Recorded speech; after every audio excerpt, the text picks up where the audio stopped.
The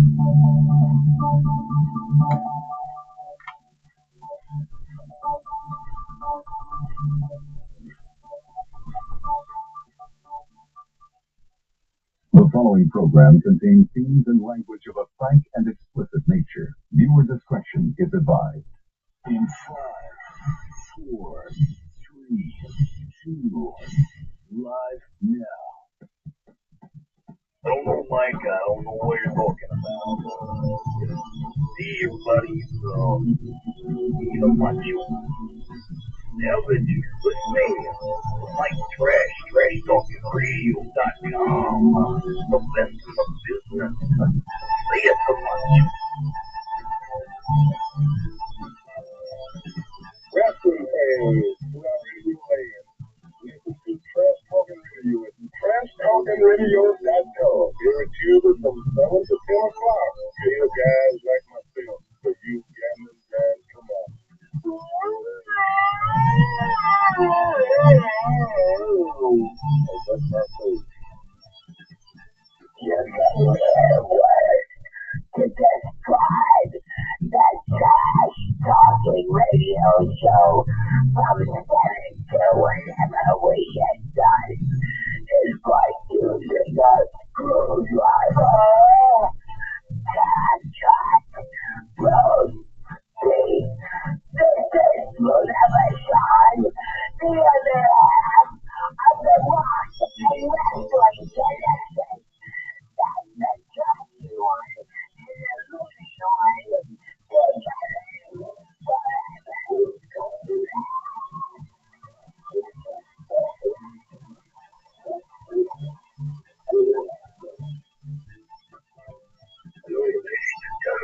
This is Item Club. I'm here to tell you about Talking Trash.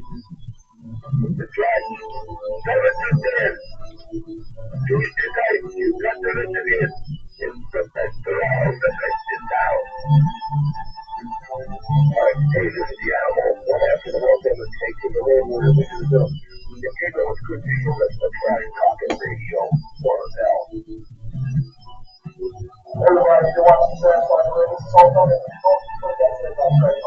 just say, wow, Trash Talking Radio, you're out of picture, dude. This is my show, and you better watch just what you're going to do. What I'm about to explain to you, Trash Talking Radio, runs wild on you.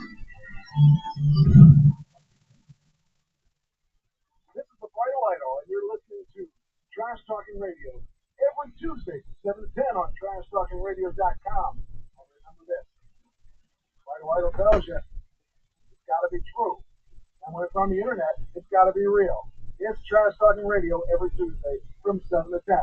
I am the top of Bob, the king of swing, the international rock star, way above par, the host with the most. It's the Tuesday night, the Vital Idol.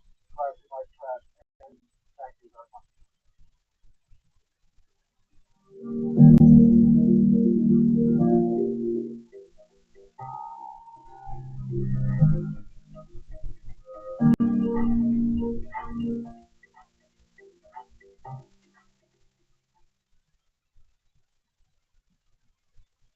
It is Trash Talking Radio. It is Tuesday. It is the best night of the week, and I'm actually sort of on time. Kind of scary. Doug, how you doing? Mike, you're on time. For us, this is on time. Well, I mean, actually, our target We are on time time. our target time is 7, and the video is about 3.5 minutes. So we're actually a hair early. But I like to start 10 minutes early because I like to, or about 5 minutes early because I know there's going to be issues most of the time. Although today we seem to be doing okay so far, and I think people hear us. Huh? I'm not on the phone this week. I'm actually on the computer. Yeah. Actually, everything appears to be working. So, yeah, I don't know what to think of that. That's hope- probably all downhill.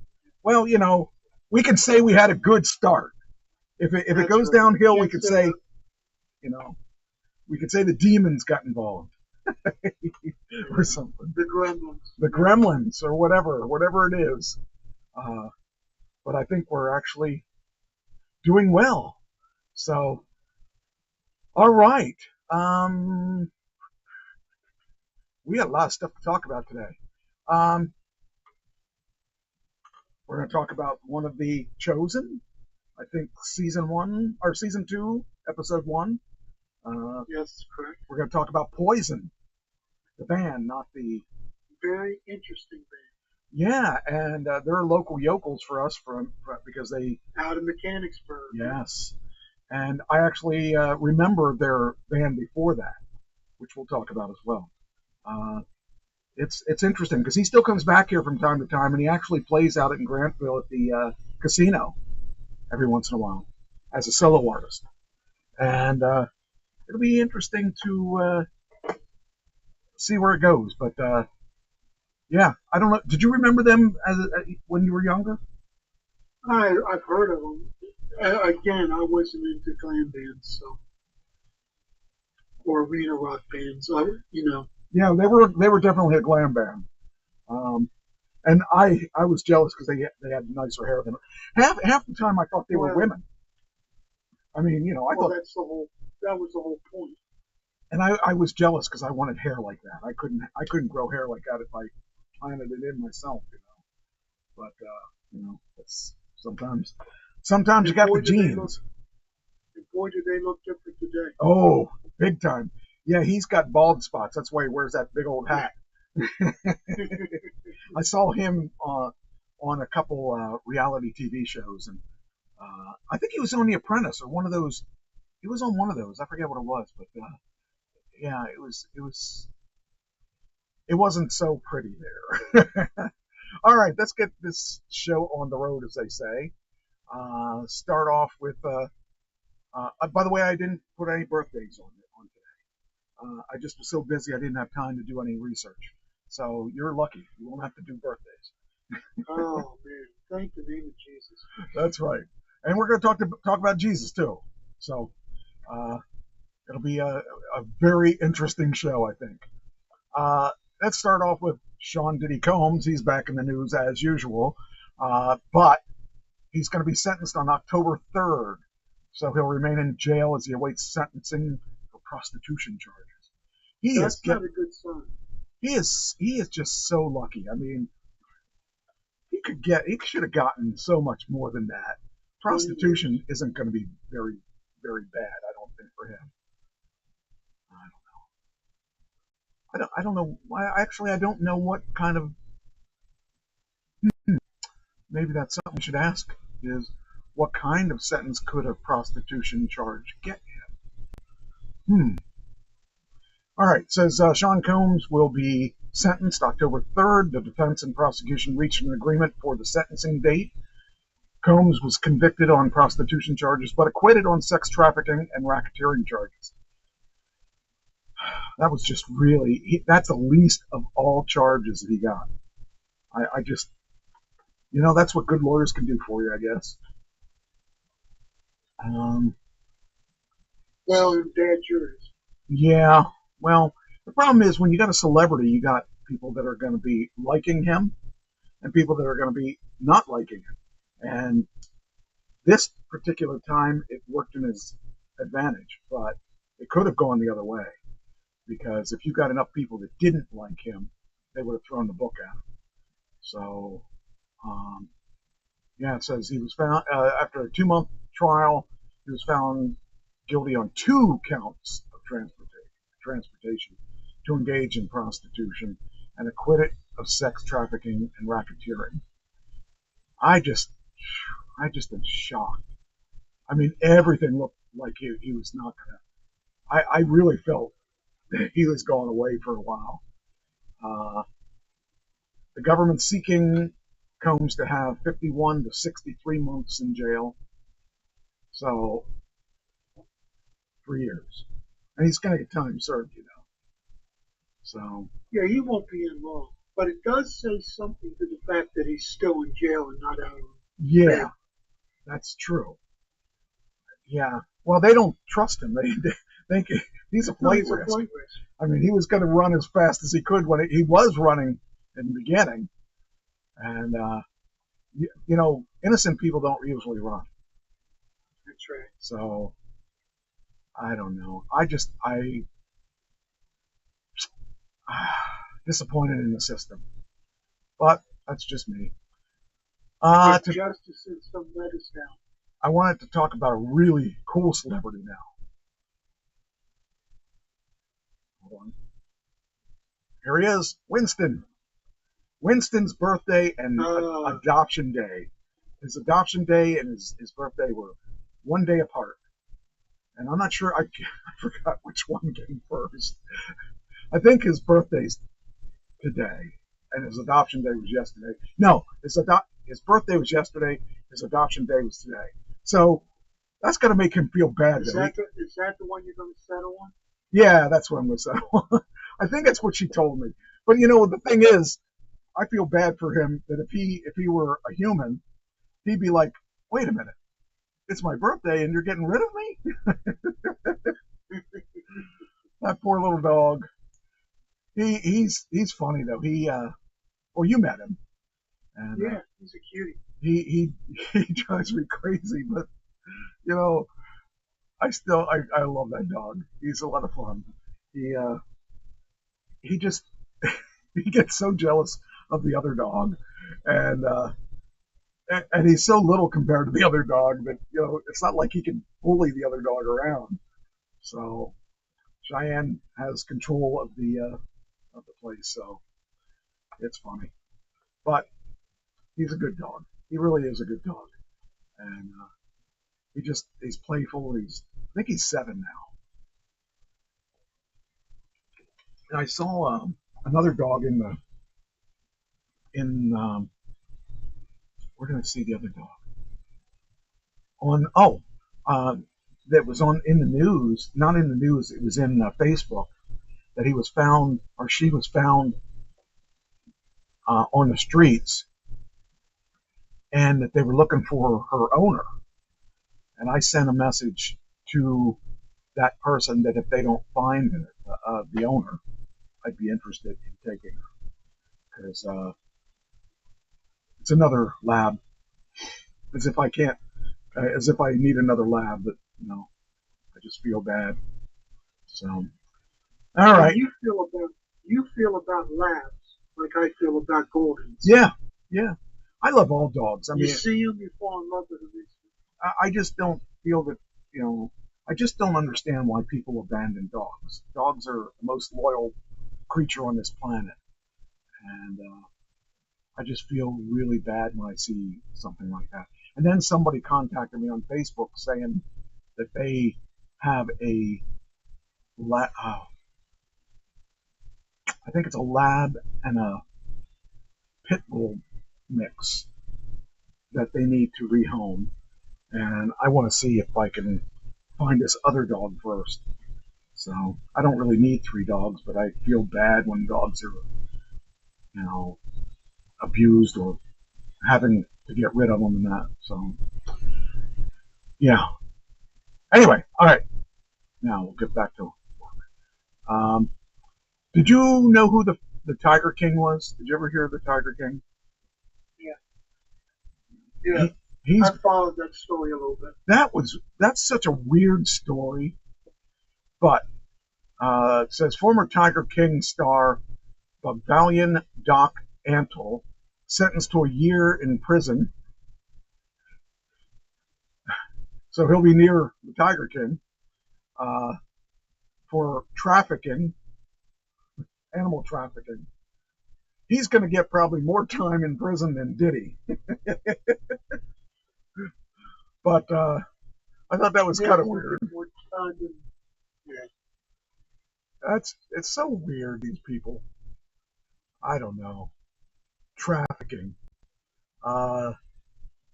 He's going to prison, but not for as long as prosecutors want it, after admitting he broke the law buying endangered animals to keep at a zoo in South Carolina. Antle, 65, was sentenced to a year and 1 day behind bars and a $55,000 fine on Tuesday, nearly 2 years after he pleaded guilty to trafficking in exotic animals and money laundering. You know, those people, when they get on TV, they got to be careful what they're saying, because sometimes it comes back to bite you. You know, you. Well, for him it did. Yeah, yeah. Jeez. It says it was likely the end of the legal drama that surrounded the Tiger King. The wonder. Oh, okay. I was just going to say, I wonder how long Joe Exotic is going to be. It says 21-year prison sentence. He was trying to get Trump to pardon him. I can't imagine Trump caring about this, but it was a good. I would have tried too. I mean, what the heck? Got nothing to lose. Yeah. Nothing to lose is right. Just ask. I mean, after all, the Chrisleys got pardoned, and who would have thought? So That was a strange one. yeah, well, it was, but it Why wasn't. would he pardon that? Well, because they are politic. They're into They were politics. supporters. Yeah, and so I mean, I guess that made sense. But I mean, it made sense, but bad sense because they did it for the wrong reason. So, but then again, he's trying to export Elon Musk. So I mean, you don't get on his bad side. Here's a weird one. You know what Barbie is, right? The doll. They got a new doll coming out. It's a Barbie doll, but it's a Barbie doll with type 1 diabetes to expand representation and inspire children. I don't know if it's inspiring them to get diabetes, but Mattel announced that You have Barbie. to give it a shot every day? I don't know. They announced that Barbie is debuting the Barbie doll with type 1 diabetes. This addition to the line enables children to see themselves reflected in Barbie and encourages doll play that extends beyond a child's own lived experience, thereby fostering a greater sense. See, to me, this is stupid. Ridiculous? Yeah, I mean, kids that age that are playing with Barbie dolls, they don't need to know about diabetes unless they have it. And to give, I don't know, it just seems so weird to even do this, but I've never understood a lot of the things that our people do out there. Let's see if it does say anything about to ensure the doll truly captures the community. They partnered with Breakthrough T1D, formerly JDRF, the leading global type 1 diabetes research and advocacy organization committed to accelerating life-changing breakthroughs. Well, didn't we talk about something last week that cures diabetes? I seem to remember. Yeah, I can't remember what it was. It was a shot or something like that for some reason I think I don't really. It seems to me it was like one shot or something that. All right, we're gonna have this popping up from time to time because I don't have any. Wait, here we go. The continuous. Okay, this is it. It has a continuous glucose monitor. The doll wears a CGM on her arm to help manage her type 1 diabetes. There you go. And it has an insulin pump. Like the kids that are playing with those are probably what, 5, 6, 7, 8, 10? Like kids really need to know that stuff. I mean, if they don't have an insulin pump on them, they don't need it. I think, and Barbie has an insulin pump, a small wearable medical device that allows an automated insulin dosing as needed around her waist. This is so stupid. I mean, maybe it isn't. Maybe it's just me being a jerk, but I think it says that she comes with a blue polka dot outfit. The doll wears a stylish polka dot top and matching skirt with ruffles. Both the color blue and circle print are nods to the global symbols that represent diabetes awareness. The doll comes with a pastel blue purse, perfect for Barbie to carry essentials such as type 1 diabetes supplies or snacks when she's on the go. You know, it's good I'm not a father.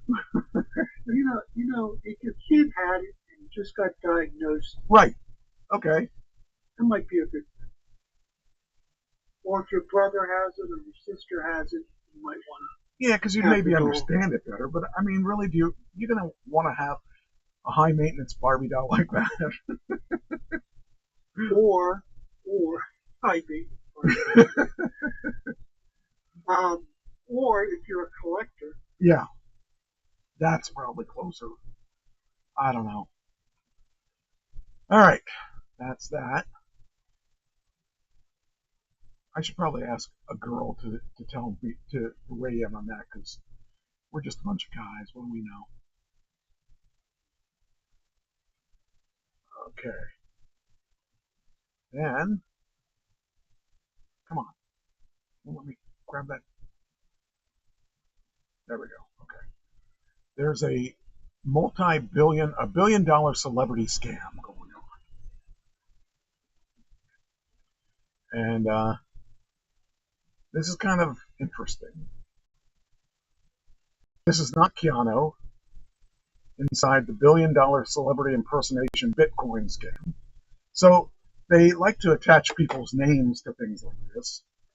And in November, Margaret climbed into her Toyota Camry, left her husband of 10 years at their comfortable brick home in the rural South, and drove an hour to a hotel where she was sure Kevin Costner was coming. At this point, Margaret, 73, had spent months making weekly Bitcoin deposits for Costner, totaling about $100,000.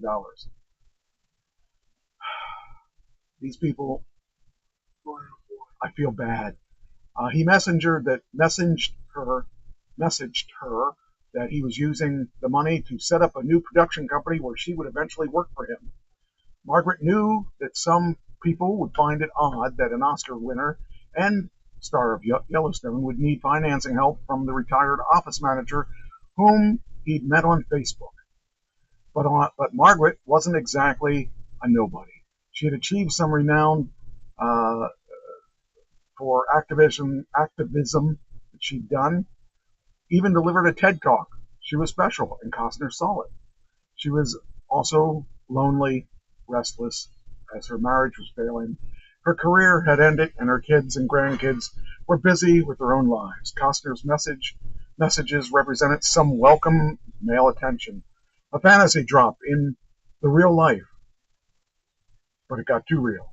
In one photo, the actor leaned against a wooden headboard of a bed in a white t-shirt holding a piece of paper that read, "It's really me, Kevin Costner. I love you so much, Margaret. I can't wait to meet you, Margaret." There was some discussion of flying Margaret out of LA before they settled on a hotel in her home state as their meeting place. By the time she got in the car, Margaret had already had her suitcases packed for weeks, ready for the moment that she and Costner would finally be together. Her thing is, I just want somebody to love me. And Margaret's sister Carol, in one of the many phone conversations we would have over the period of weeks this spring and summer, as her worries of Margaret grew. Both women's names have been changed to protect their privacy. I mean, after all, there are only one Margaret and one. As Margaret waited there in the room on pins and needles, Costner sent her a photo, a picture of a mangled car, said he'd been in an accident and wouldn't be able to make it after all. As she stared at the photo, all the warning signs that Margaret had been willingly avoiding over these months had built up, and Bitcoin began to creep into view. Online scams take many forms, and I'll tell you what, it's funny it should say that. I have, let's see if this works. I have on my Facebook right now, as we speak, about 5 scammers. There were 8 that were trying to scam me. And what they do now, they've got a new thing going on now. And so if you I'm in the cover band forum because I play in a cover band. And these people are putting non-cover band listings in there. They're putting things like, what is this, the square root of this and this and this and this, and everybody answers. Or they'll have something totally uncover band related, and people are answering them. And I posted, look, don't answer those, because they're scammers that are just trying to get you to respond. Now, why do they want you to respond? Because once you respond to that post, they can send you a message and it comes into your inbox without being your friend. And then what they do is they offer you millions of dollars. I was this past week I was offered about probably about $20 million between all of them, and they're all scams. And they want you to buy a Walmart card or an Apple card, and then they'll put the money that you won on that card. That's not what they do.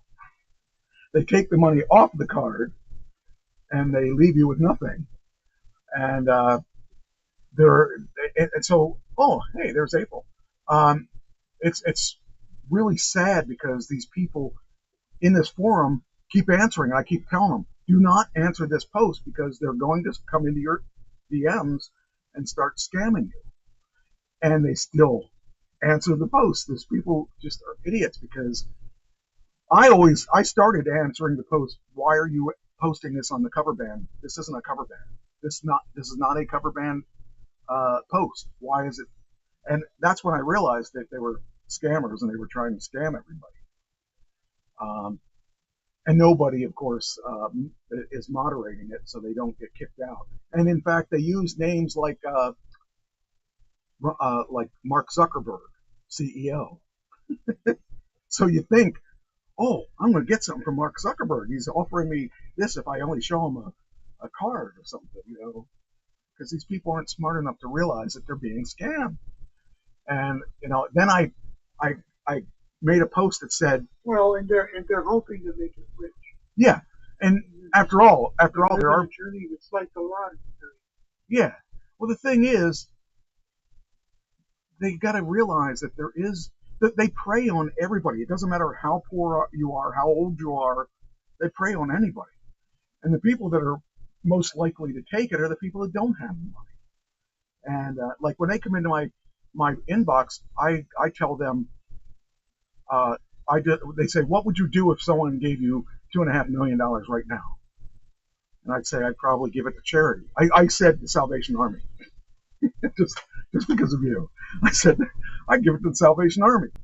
And they said, well, if I'm offering you this, all you got to do is get a card. And I said, well, I don't need it. Why don't you just donate it straight to the Salvation Army? Because then you'd give a lot of people some help. And they, of course, don't know what to do about that, because nobody ever says no. Why would you say no to $2.5 million? Well, because it's not real. It's like the guy on the street corner that says, hungry, please help. Then you pull up next to him and you hand him a McDonald's gift certificate. Yep. And they don't want it. Yeah, they want money for their alcohol. Same thing. Or drugs or whatever. But the thing is that, I just can't believe that the people are that dumb that they don't see through that. I mean, nobody's going to give you $10, let alone $2.5 million. And these scammers go from, it'll be, I've seen, the one said 10,000, but most of them say $1 million. But, the thing is, these people got to realize these aren't real. None of these people are going to be future scammed people. And this is someone speaking that was scammed twice in May, and I had no way around that. I couldn't even stop it. I didn't even answer an ad like that. They just scammed me. And I'm a guy that I've destroyed so many scammers, turned them in, that eventually I was going to get scammed. But I mean, it didn't matter if I turned those people in or not. I was still going to get scammed. Everybody's going to get scammed sooner or later, because you're going to let your guard down. You're going to do something you think is good, and it isn't. So It was just my time, but it was an expensive time. Had I not been FDIC insured, I would have been screwed. And had I actually sent them money, I would have been screwed. The insurance wouldn't have paid for that. But the fact that they were in my account and took money out was the only reason I was able to get it back. So I get Instagram messages and all kinds of stuff from guys, and they basically start telling me that they're stationed overseas. Yes, anybody that's stationed overseas. I've got a guy that started talking to me the other day, and we were just talking back and forth, just kind of talking back and forth, and he tried to ask me for a $50 gift card because his phone needed to be recharged. And I said, well, that's funny. It seems to me you said that's the second time you lied to me. The first time you said you were from Alabama and you're in Hong Kong, and the second time you said that you had a civil engineer's job. Well, if you have a civil engineer's job, you're going to be able to pay $50 to fix your phone. So I caught him in these lies. And then he asked me what I do for a living. I started saying, look, I do this and that. And I told him I do research on a radio show, and I do the radio show. And then I told him a bunch of things I do. He was now interested in doing those. No, you're not going to do those. You're not going to, and I don't trust you. And I actually don't trust anybody I haven't met. And most of the people I've met, I don't trust anyway. So that was just bizarre. But yeah, stay away from all those people. Those people are, these guys here, with this AI stuff, you can make, and actually that was what I was learning today. The things you can do with this AI stuff is just unreal. This guy was making movies right in front of me, just with writing prompts. And that was really kind of cool. And he showed a video that he made. It was about 30 seconds. And it was he was able to sell this video for a couple grand if he wanted to, but he was doing it for a favor for somebody. But it was really good. It was just, I would have never known it was AI. And he said none of those people are real. They're all AI. That freaked me out because it was so real. Anyway, all right. So next thing. All right, what else we got here? Somebody tried to call me. They know I'm on the air. Maybe he was calling me to be on the air because it was my partner. So, all right. Tyler Perry is in the news. Well, we talked about this slightly the other week, but we didn't have enough information to really talk about it. So apparently this guy here is accusing Tyler of making sexual advances with him. In the first interview since the $260 million sexual assault claim against Medea creator, actor Derek Dixon said he felt compelled to go public because everyone deserves to work and do their job without their boss having to have sex with them.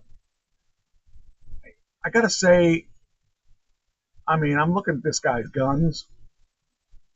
I think he could have said no. I don't think Tyler Perry is a really tough guy. I guess it's not always about that, but I think that everybody wants that Me Too thing.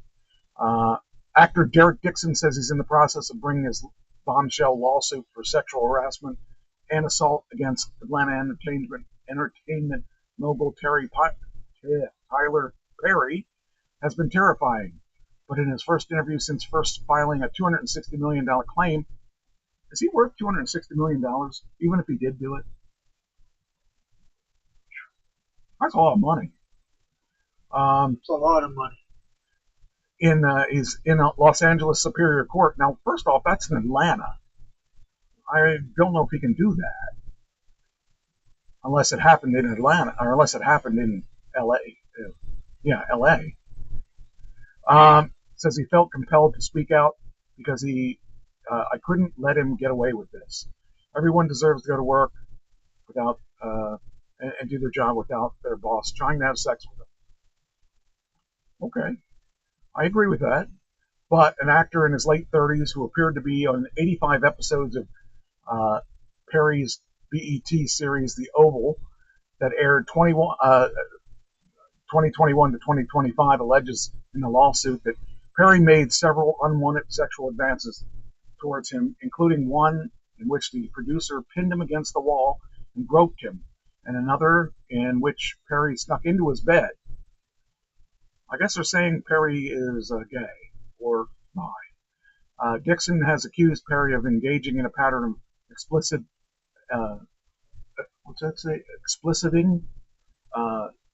male actors in his production and using his power in the entertainment industry. In the statement, Matt Boyd, a lawyer for the 55-year-old mogul, called Dixon an individual who got close to Tyler Perry for what appears to be nothing more than setting up a scam. Tyler will not be taken down, and we're confident in these fabricated claims of harassment will fail. I just don't know. I mean, I'm sure. If Perry did it once, Yeah. He probably has done it more than once. Right. And that would mean other people will come out. Right. And he may have. Who knows? I mean, but he didn't say he actually slept with him. And if he wants $260 million, no, but he tried to. I guess what you do is you make a sexual advance once and get rebuffed, and you never do another one. Right. I don't know. I guess that's the standard. This is going to be a he said, she said, too, because who else is going to know? Who else is going to know? And that's the problem with the he said, she said. And it's a lot of money. Yeah. It's a lot of money for a sexual advance. Yeah. I mean, I don't know what Tyler Perry's worth, but that's just a lot of money, even if he isn't worth, or even if he is worth more than that, even if he's worth $1 billion. I just think that guy wants a whole lot of more money, especially if he didn't have sex with the guy. At that point, let's see here. Perry offered Dixon the opportunity to audition for the part of the character named Dale in his series Ruthless, a spinoff of the White House set drama The Oval, created under Perry's overall deal with Viacom-CBS. Perry ultimately cast Dixon in the part, telling him that it was a small part that could get bigger. At that point, Dixon, who is an out gay man, did not know that Perry was interested in men or that he was looking for a sexual relationship. Dixon's complaint says about a year after this, in December of 2020, Perry would announce in an Instagram that he and his longtime girlfriend, Jalila, whom he now shares a 10-year-old son, had broken up. I'm not going to speak for him on how he identifies as Dixon. Regardless of the sexual orientation or gender, he should not be speaking to any of his employees, whether they be men or women, gay, straight, bisexual, about their sexual preferences and how often they're having sex or physically insulting them. Dixon grew up in North Carolina and decided he wanted to be an actor after appearing in his first play in his first year of high school. He studied acting in Marymount Manhattan College and T. Schreiber Studio in New York, performed in plays in Atlanta, won a Georgia Playwriting Award. Prior to the events, he mostly made his living as a waiter or a bartender while trying to build his career. In 2020, Dixon outlines his complaint that he was Perry invited him over to his house. Both men drank alcohol. Perry told Dixon he was too inebriated to drive home and should stay in the guest house. After Dixon went to bed in the guest house, it says Perry climbed into bed with me and began rubbing my leg.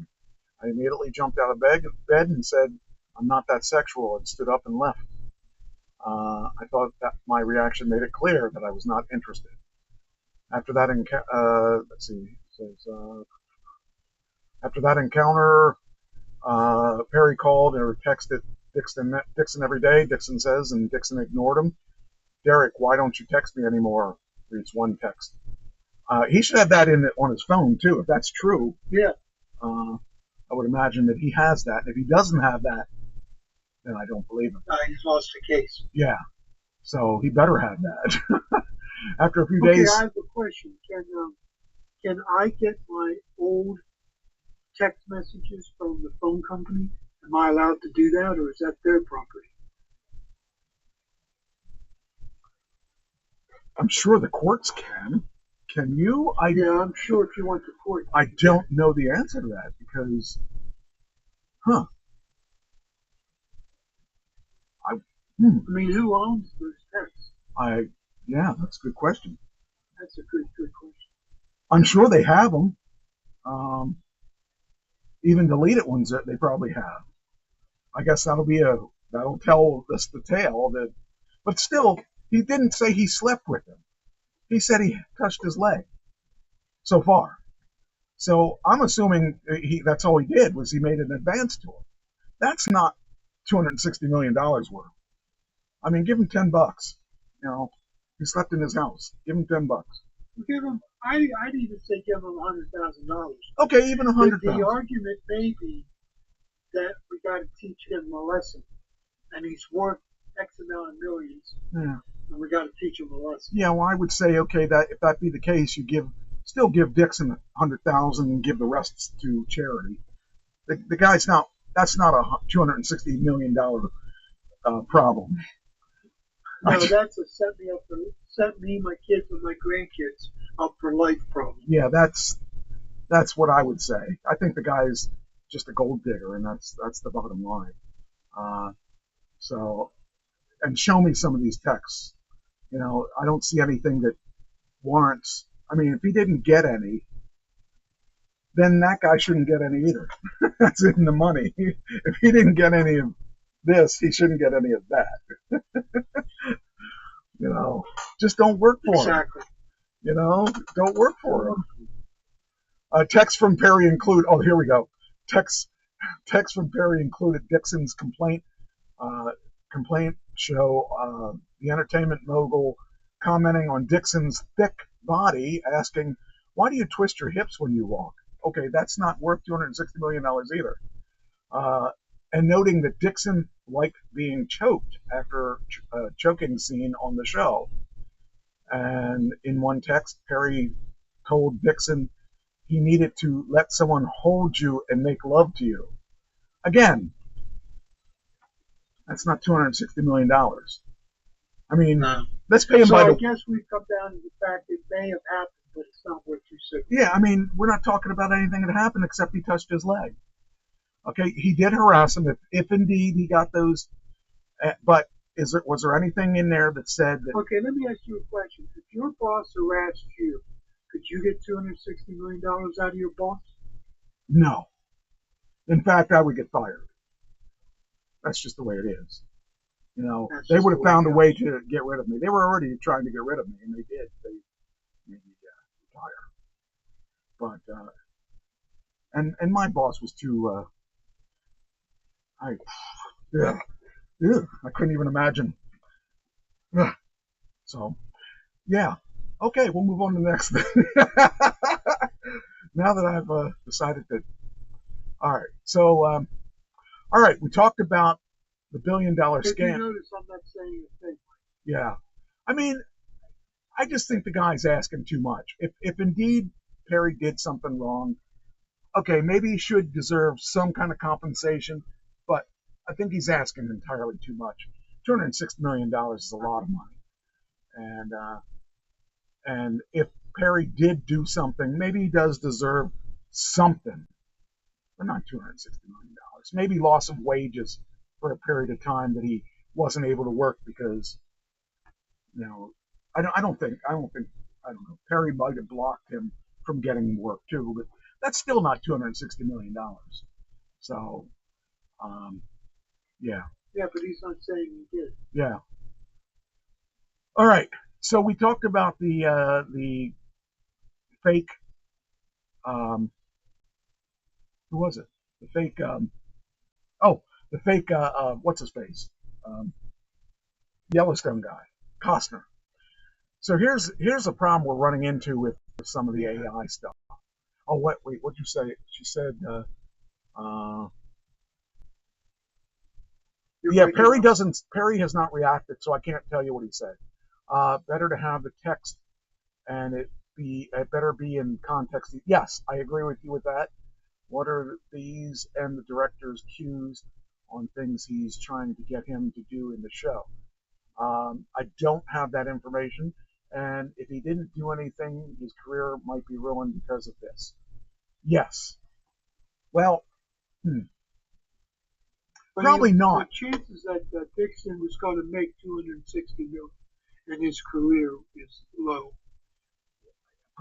He probably isn't. If he didn't do any of this stuff, chances are this will go away, just like it did with. I mean, even Weinstein has gotten some sympathy from people saying it was the Me Too movement why he was in trouble. So I would say, I guess we're gonna have to wait and see. I'm gonna keep this story current as I get information on it. But yeah, okay. So we're having problems with AI again. There goes. I think. Make sure I'm reading this right. From The Big Lebowski to Smurfs, John Goodman reflects candidly on his life in comedy. Oh, this isn't what I thought it was. Okay, I need to take that back. This is a good article. John Goodman is a man that has had a very interesting career, and he went from being a big guy to being a normal guy like me. We went through similar careers. I actually compare myself to him in a lot of ways. When they say, who do you compare yourself to that's out there working now? I usually compare myself to him. Let's see, what was the guy on Chicago,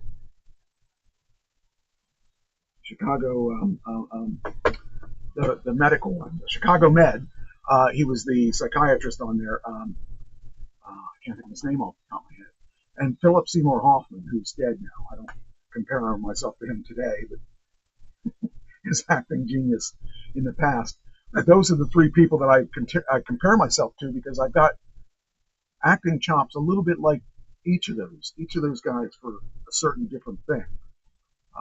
Philip Seymour Hoffman, I was given that by someone who saw me act, and I thought that was so cool because I would have never thought of him, because I think of him in high regards and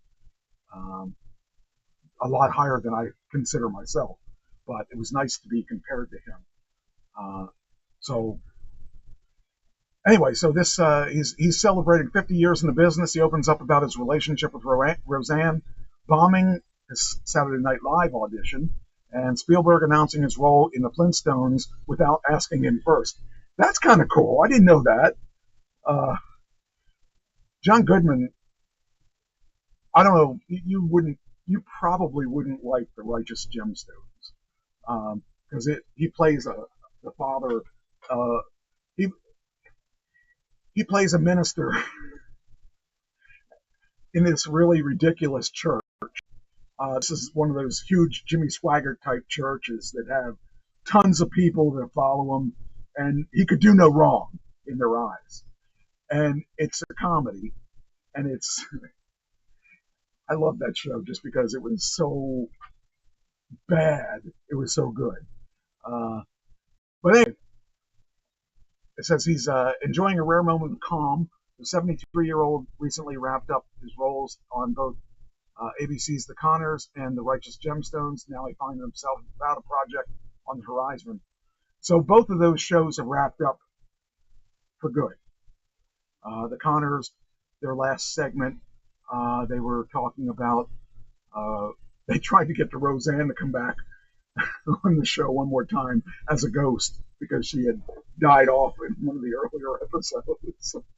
And she said she wouldn't do it because she was kicked off the show. She was kicked off her own show.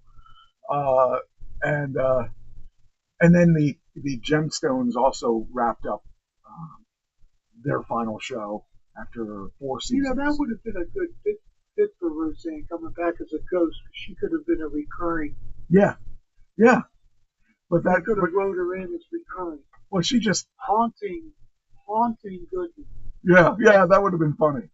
I hated seeing them kill her off, but the way they did it, they kept referring back to it. It was a drug overdose from uh, when she was on painkillers and stuff, and and because I lost Pam because she was on over drugs, I didn't lose her because she overmet it that day, but I had to go through years of um, see you next time, April. I'm glad you stopped in. Um, I had to go through, years of trying to understand the whole thing, and years and years. It took me 8 years before I could reconcile it in my head.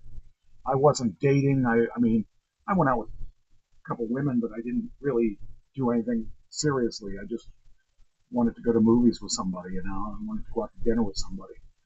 Um, and it took me a long time to reconcile the whole thing because she was my life. I mean, I didn't treat her as well as I should have, and that was a big problem too.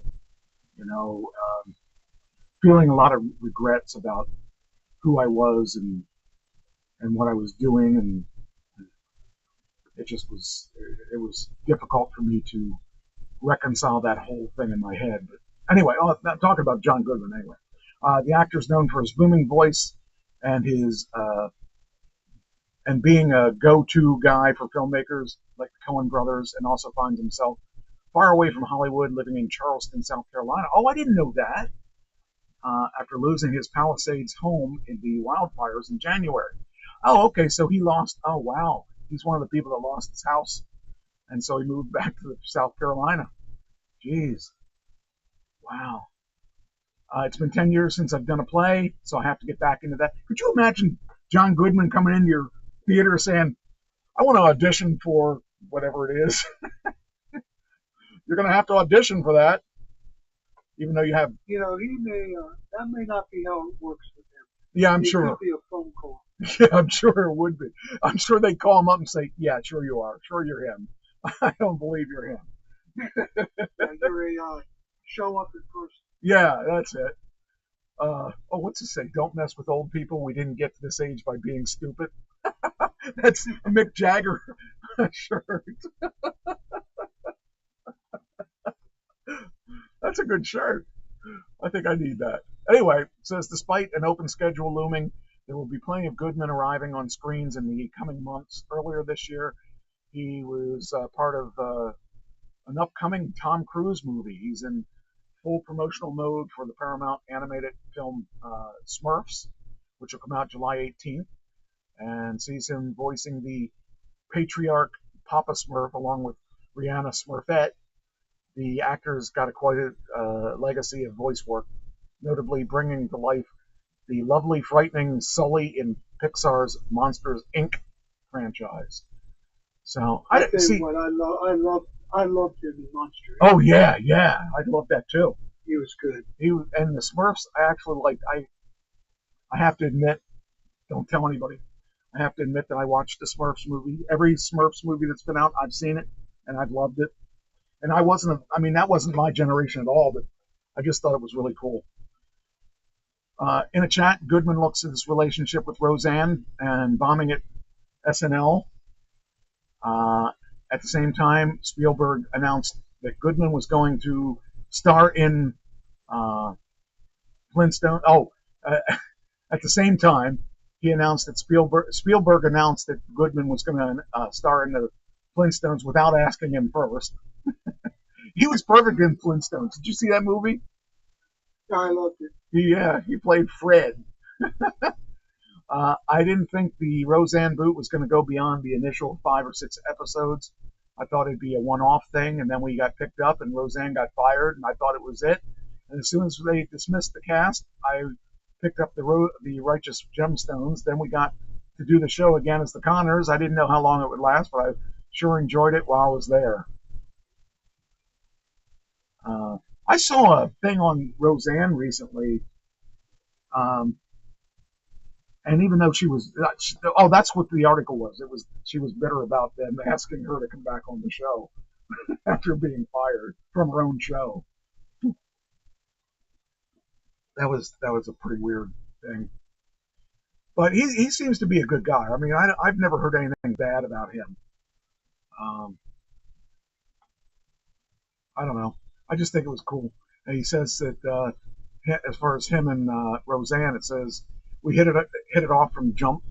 She made me laugh. I made her laugh, and wow, it was so much fun.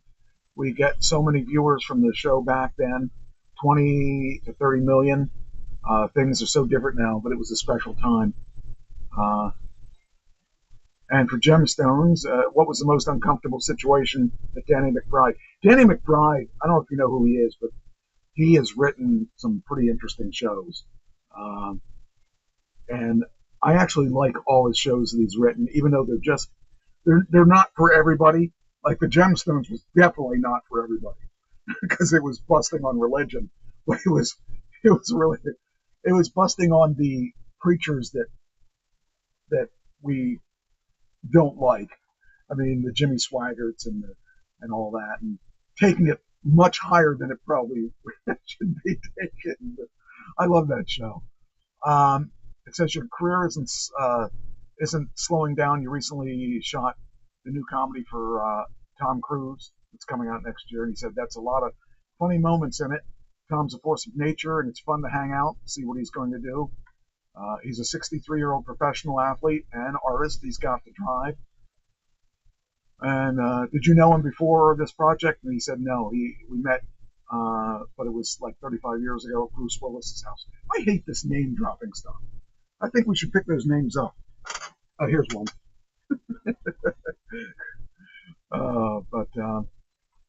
Yeah, it was just he definitely is a cool guy. I would like to meet him.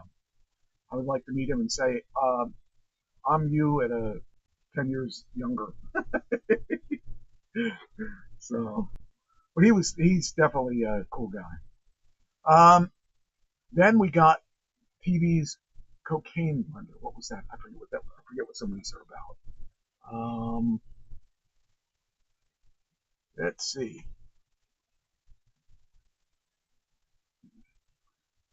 Oh, from the studio to Righteous Gemstones, comedic cocaine consumption has suddenly become an inescapable stable on streaming TV. Critically laureled streaming shows are getting a lot of laughs. I thought it's been an inescapable staple on just about any. And it's funny that you couldn't do that years ago. Well, you know, it's funny how you couldn't do a lot of things years ago. You couldn't even say any curse words years ago, but now they're all over the place. It just is weird how the industry's changed so much like that. But it says it hits like the studio and Hacks and your friends and neighbors and the Righteous Gemstones, cutting, sniffing, and hoovering is suddenly really, really funny stuff. That is, if you don't happen to be the intimate of hundreds of thousands who have overdosed from batches cut with lethal fentanyl in recent years. That's a whole different thing, too. You know, think about people that are selling drugs that are selling it knowing that it's laced with that stuff. I don't understand why they should be charged with murder. Yeah. Well, that's why I went to court against Pam's doctors and stuff, because they gave her fentanyl patches. She put the patches on herself, and she had packs of these patches. And it seems to me somebody should be held accountable for that, because she died, you know? But even though they settled the court case, it's a class action suit. And they tried to disqualify me, and I don't know, even if they didn't disqualify me, I still think the amount of money I get would be minimal, and their money isn't what I was after anyway. I just wanted to see them get hammered. So, anyway, all right. See, that's worth $260 million. Yeah, but But to a drug company, that's a drop in the bucket. Right, right. I mean, they told us when we went down to Florida for the lawsuit originally, um, there were, I think there were around, was it? No, it can't be 80,000. There might have been 80,000. There were 80,000 women that were um, that had an issue with the stuff where they had the Energel put in them, and the problem is that you had to prove that that was the issue, the Energel. You had to prove that was the issue, and they wreck your life. You know, if you prove it and you're wrong, your life is still wrecked. And if you prove it and you're right, they have high-priced lawyers. We sat in that room and they tried to blame it on me that she was sick, and it was horrible. Those lawyers, we had our lawyer, and the rest of the room was their lawyers. They had so many lawyers there, and it was trying to intimidate us, and they were trying to just, it was horrible. That was worse than the scammers that got me. It was worse than that because I didn't do anything wrong, but but anyway, this is cocaine thing. All right, back to cocaine. Let's go back to cocaine.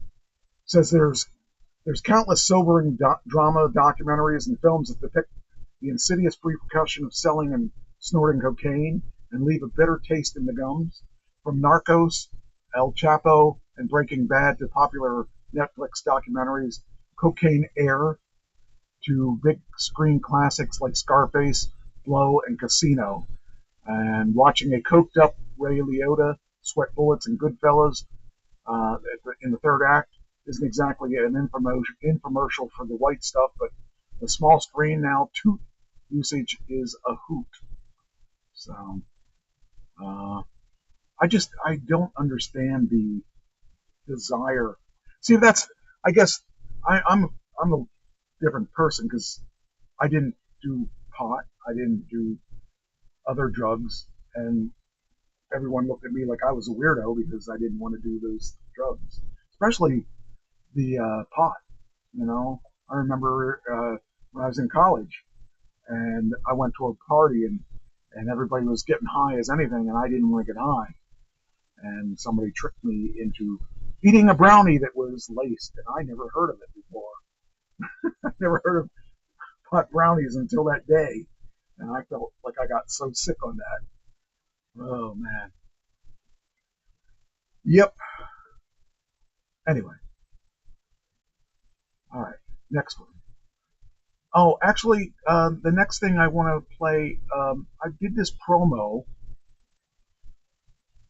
Okay, so I got to give you a little backstory. So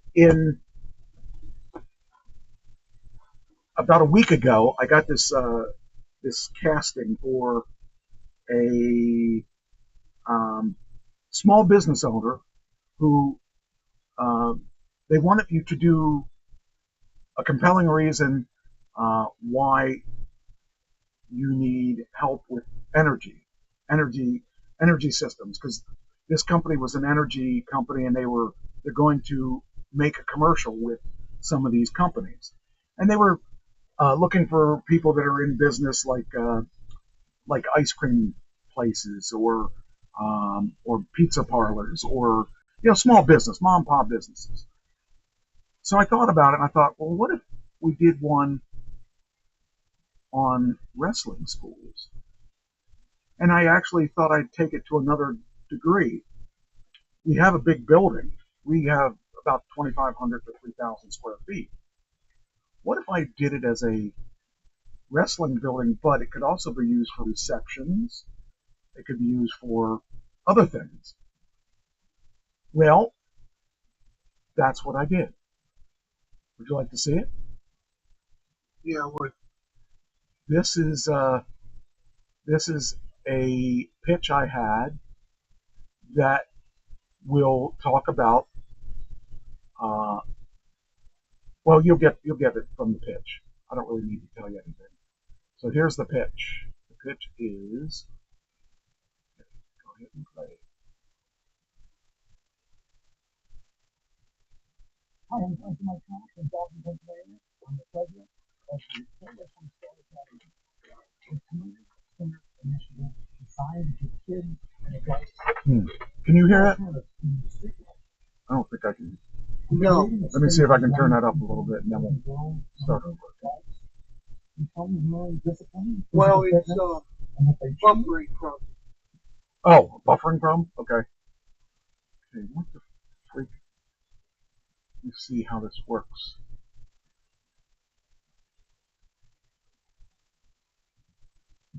Hi, I'm Clancy Mike Trash from Dalton, Pennsylvania. I'm the president of the Pro Wrestling Star Academy.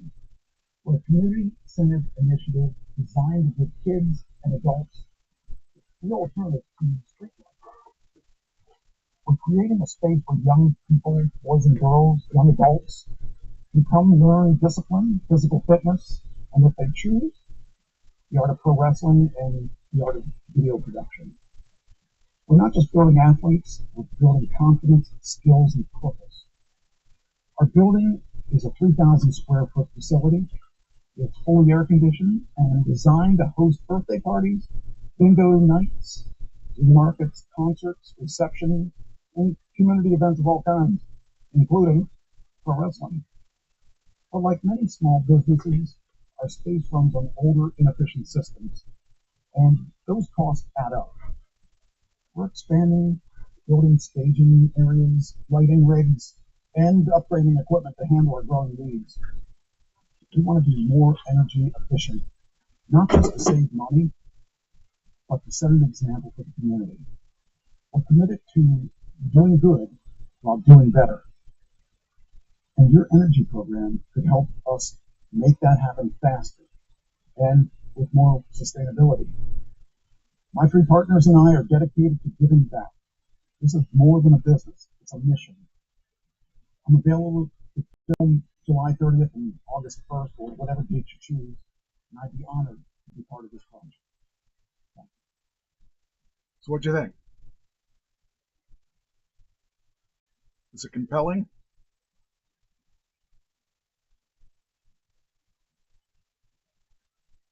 Hello? You there? Doug? I'm having a real hard time with buffering. Like, Oh, okay. Were you able to see that, or were you able to? I saw 99% of it. I think it was pretty good. Think it was compelling? Yes.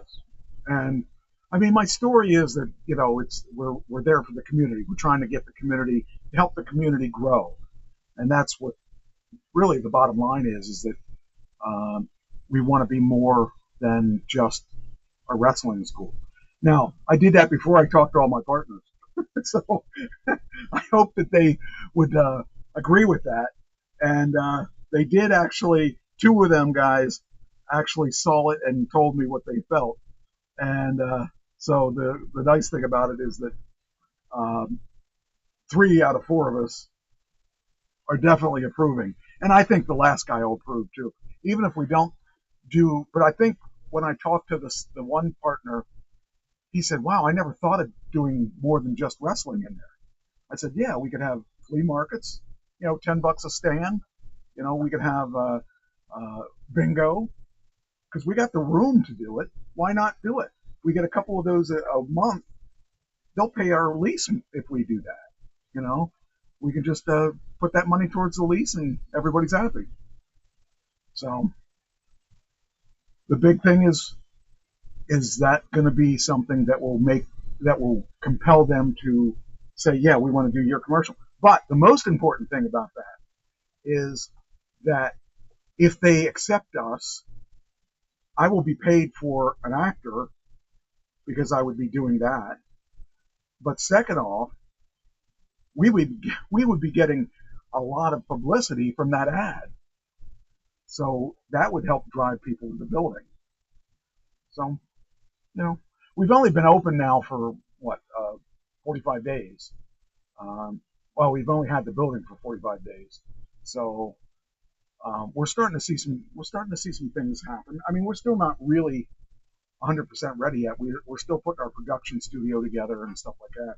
And I'm going to get some more equipment Thursday to donate to the equipment that we need. So I think it'll be interesting to see what they think. I'm sure they didn't have that in mind when they put out the ad, but I think the story was there, and it told exactly what they were looking for in other businesses. Now the question is, what do they think? And wrestling's never been hotter than it is today. I've never seen so many professional wrestling companies out there as I do now. In fact, there was enough wrestling this weekend to make any wrestling fan overdose on that, because I'm a big wrestling fan and I watched just about all of it. I didn't watch all of it. There's, I think, one more program that I got to watch. I just ran out of time, and it was definitely a very happening weekend for wrestling fans. And well, my grandson was very happy. Yeah. Well, I'm going to talk about that in a couple stories from now. So that's just a hint of what I'll be talking about coming up. Let's see, what was this one? Oh, here you go. So Superman was released, the new Superman, and I got a story here on Superman from Christopher Reeve's day.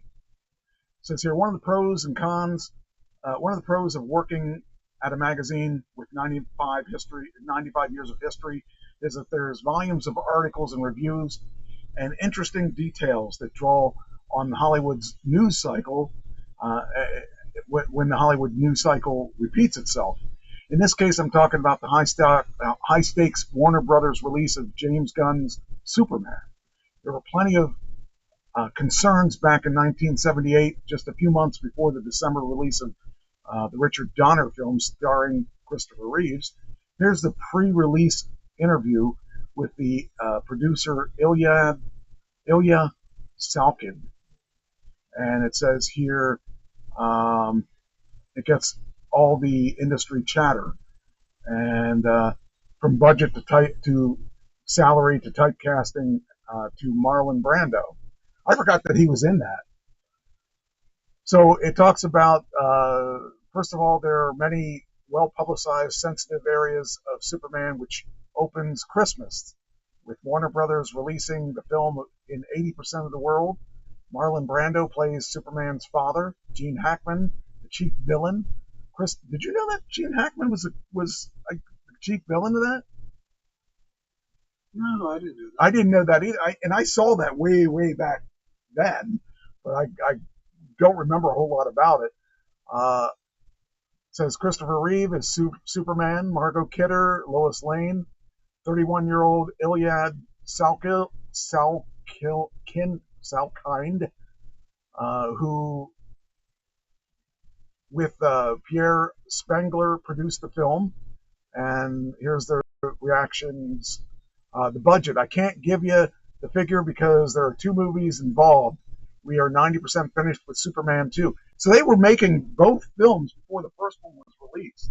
I didn't know that either. And when we finish, I can divide our cost in half and give you the answer. I can only give you Superman's answer when Lois Lane asks how old he is. He says, over 21. Some industry observers judge it to be slightly under $50 million. $50 million for the two. For the two. They made two Superman movies for $50 million. It's not a lot of CGI. Yeah, that's true. And this was in 1978. So, you can figure out what would a Superman movie cost you today.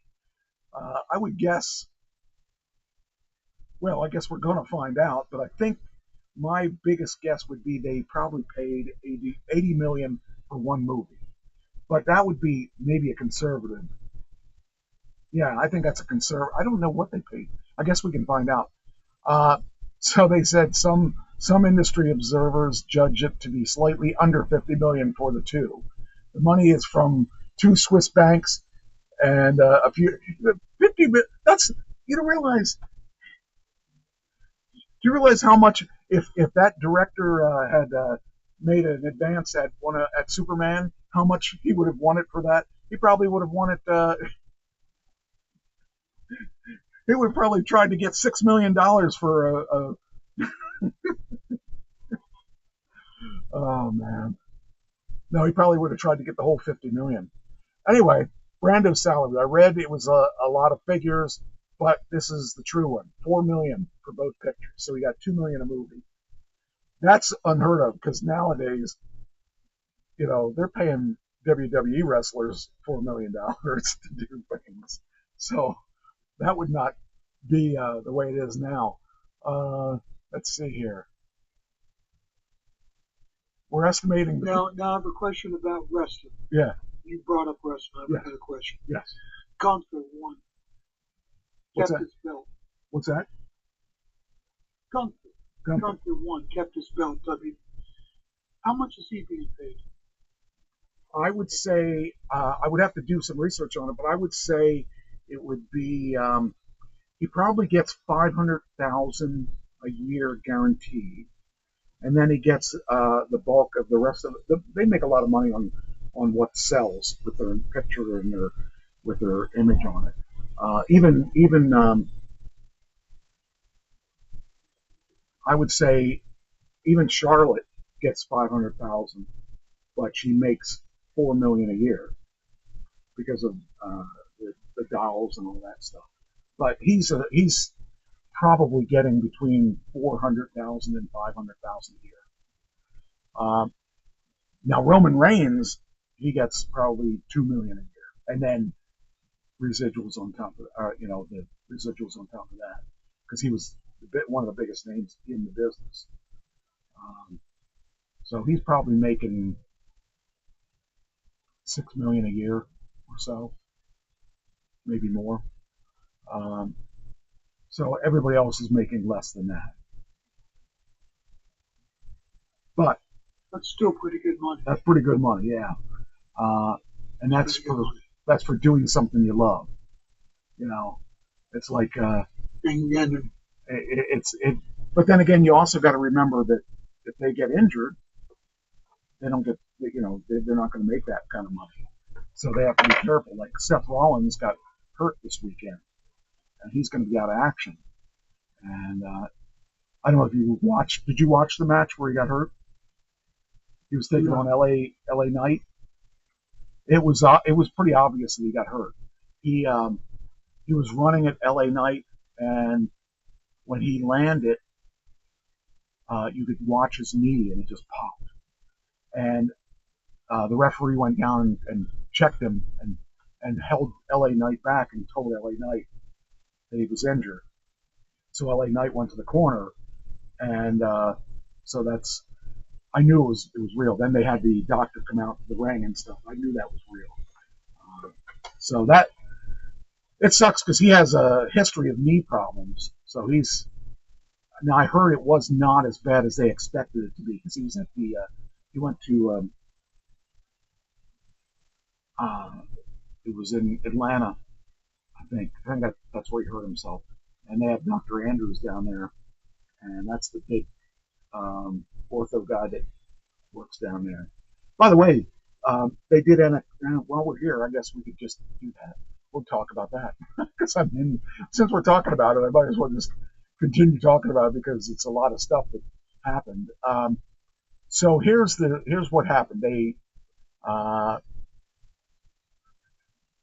So for WWE, they had SmackDown on Friday, and they had one of the big things on Friday was LA Knight was taken apart on the main event as Solo Sikoa and JC Mateo, signaling a storyline between them. And Jelly Roll popped out mid-show. By the way, I want to talk about Jelly Roll because little information. If you haven't seen Jelly Roll recently, did you see him on that? He's lost weight. He's lost a ton of weight. Now, let me tell you the story about that if you don't know. Jelly Roll is like me, lifelong fan, always wanted to be in the business. And he pitched to Triple H that he wanted to be in a match. Triple H said, well, I can't really have you in a match at that size because it's a liability. He said, you'd have to lose some weight. So he lost a lot of weight. And so Triple H gave him the go-ahead to start training.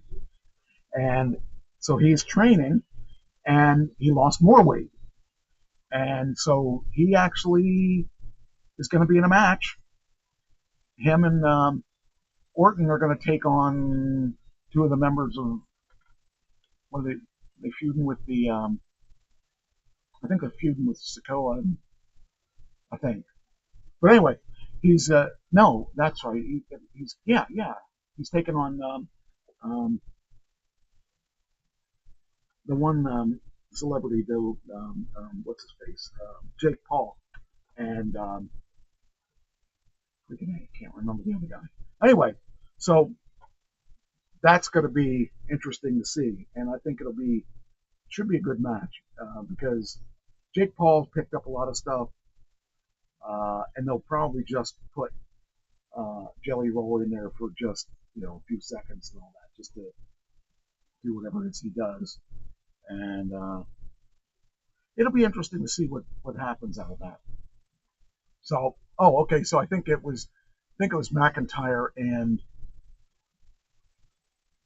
Jake Paul against Randy Orton and Jelly Roll. I think is what's going to be, and that's going to be at SummerSlam, I think.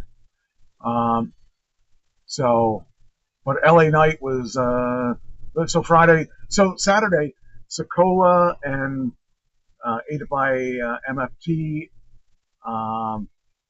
Retained the championship by defeating Jimmy Uso and eating up the Bloodline. So they're doing something that's interesting. Now I don't know what you watched and what you didn't watch, but this Saturday was the LA Knight pulled off a gritty win against Seth Rollins. Rollins suffered a knee buckling injury on the ropes. I don't think LA Knight was supposed to win that. I think Seth Rollins was supposed to win that, and then he hurt his knee, and Seth just said, "Pin me." But I don't have anything to prove that. Then Gunther retained his heavyweight title against Goldberg, and I figured that was going to happen because they couldn't let Goldberg beat him as he holds the belt, and it made a good story. Then Sunday they had Evolution, which was the all-women's card. And I thought, wow, that's pretty cool. And they had a packed house for that. That was at the State Farm Arena. And so Naomi cashed in her Money in the Bank against Io Sky and Rhea Ripley. That turned it into a triple threat. And the stuff before Naomi was on that was brutal. They were beating the living daylights out of each other. I have never seen two women, or men even, fight that hard. And they were, Io Sky, I would never, as a guy, I wouldn't even wrestle her because she's so crazy. She did some really crazy stuff. And she was doing some stuff off that they were fighting in the audience. Did you see this, by the way? Or am I speaking out? No, I didn't see the old woman. It was crazy. That was Sunday. It was on Peacock. It was crazy the stuff that they were doing.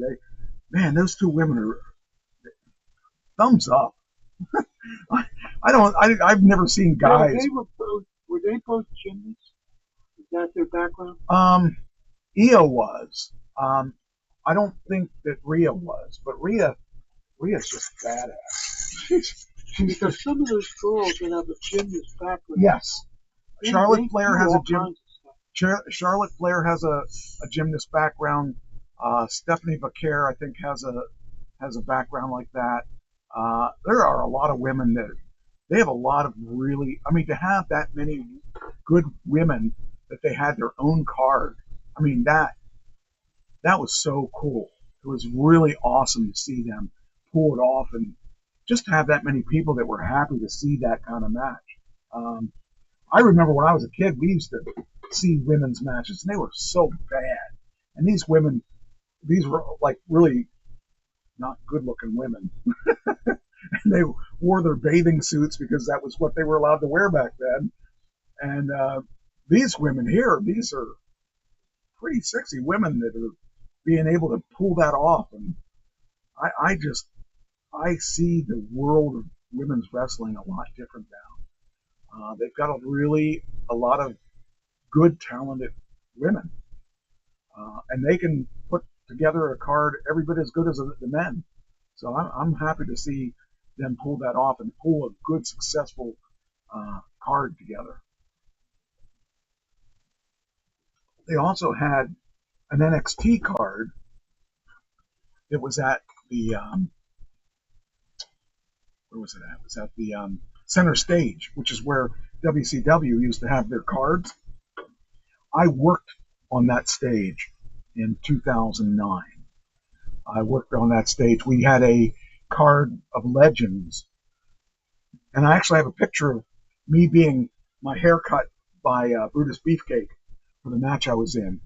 It was funny because that match went terribly wrong, and what happened was I was managing a guy from Atlanta. I don't even remember his name, and I was watching those two fight, and I thought, wow, that's really scary. They're doing. I mean, they looked like they were hitting each other really, really hard. And the guy I was managing got thrown out of the ring, and I ran up to him. I said, "Wow, you guys look like you're really hitting for real." He goes, "That's because we are." I said, "What? Why?" He said, "He started hitting me," and I said, "Oh man, well, we're almost done with the match. You ought to get back in there and let's wrap it up." He said, "Nope, I'm not going back in there," and he threw me in the ring. I thought, "Oh boy, that's it. Get the guy mad and then throw me in the ring." So Brutus and I knew each other from him being on my show and stuff, and I thought he's gonna clock me, and I'm not. So I did what I was supposed to do. I turned my back to him because I knew he wanted to go for the sleeper hold. So I made it easy for him to put the sleeper hold on. He spun me around, and then he went and swung at me. I thought, oh, this is gonna hurt. He hit me, and I took a bump, and I thought to myself as I was going down, he didn't hit me. He missed me, but he really looked like he hit me. That was a perfect shot. I didn't even feel it. And so I did what I was supposed to do. I went down, and I thought, okay, I could stay down, and then he would pin me, and then we're done, and that's it. And so I thought, I'm just going to lay here. And instead, he sat me up. He got his scissors, and he cut my hair. I thought, oh. And it's never grown back. I don't understand. It won't grow back. But and then he ran out of the ring, and he said, "I'm going to kill him. I'm going to kill him." And I thought, oh, this is kind of weird. So I go in the back, and he says, "I'm going to kill him. I'm going to kill your friend." I said, "He's no friend of mine. I don't even know him. I don't even know his name." He said, "Okay." He was okay with me then. He said, "Okay, Trash." And then he kept going back and forth saying, "I'm going to kill that guy." And the guy had left. The guy took off. The minute he threw me into the ring, he ran into the back, got his gear, and left. It's so weird. That has got to be the weirdest thing that's ever happened because they started punching each other for real. So anybody that says that it's fake, don't believe it. There's a lot of things that are staged, but there's a lot of things that aren't. Oh, I was so glad I got out of there alive. But anyway, that's my Brutus Beefcake story and my center stage story, because that was the same place that WCW used to run all their events or all their TV tapings. So anyway, on the Sunday show, the women had Tiffany Stratton defended her title against Trish Stratus. She kept her belt. Becky Lynch retained her belt against Bayley and Lyra Valkyria. Rachel Rodriguez and Roxanne Perez won on the Fatal 4-Way for the tag titles. Stephanie Victor won the Battle Royal, earning a shot at the Clash in Paris. And so that was Sunday. And the return of Roman Reigns yesterday. Yesterday. That was interesting to see. CM Punk won the gauntlet, and then he got jumped by a bunch of people, and Roman Reigns came to the save. Roman Reigns is still probably the biggest over person I've seen in a long time. The crowd just went crazy. So that was good. He's one of my grandson's favorite. Yeah, I could understand that. Well, in the AEW, I know you don't follow that one, but there was a lot of things that went on there that was interesting too. Adam Cole, who is Michael Cole at the WWE, that's his son. He's in AEW. Adam Cole came out and announced that he has to take some time off. I guess he had a really bad concussion. He has to take time off for it. And he's like one of my favorite guys out there right now. They're from Pennsylvania, by the way. And I really hate that he got injured again. He keeps getting injured. He just came back from a knee injury, I think it was. And he's been injured a lot in the past couple of years. So there's word that he may have to retire now. And he's only young. He might be in his 30s. Yeah, but concussions are nothing to play with. Yeah, well, that's the thing. They're pretty serious about it down there in AEW. They do make you sit aside until you're cleared. And actually, they had him come out and he explained why he's not going to be around for a while and explained his loss, his concussion. And then they had a thing where in the main event, which was Moxley was taking on the Cowboy, I forget his name. But anyway,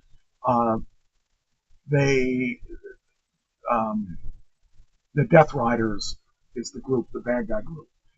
They all attacked Adam while he was in the ring, and out came Bryan Danielson. And that was interesting. He came back because we haven't seen him in about a year. And then someone else came out.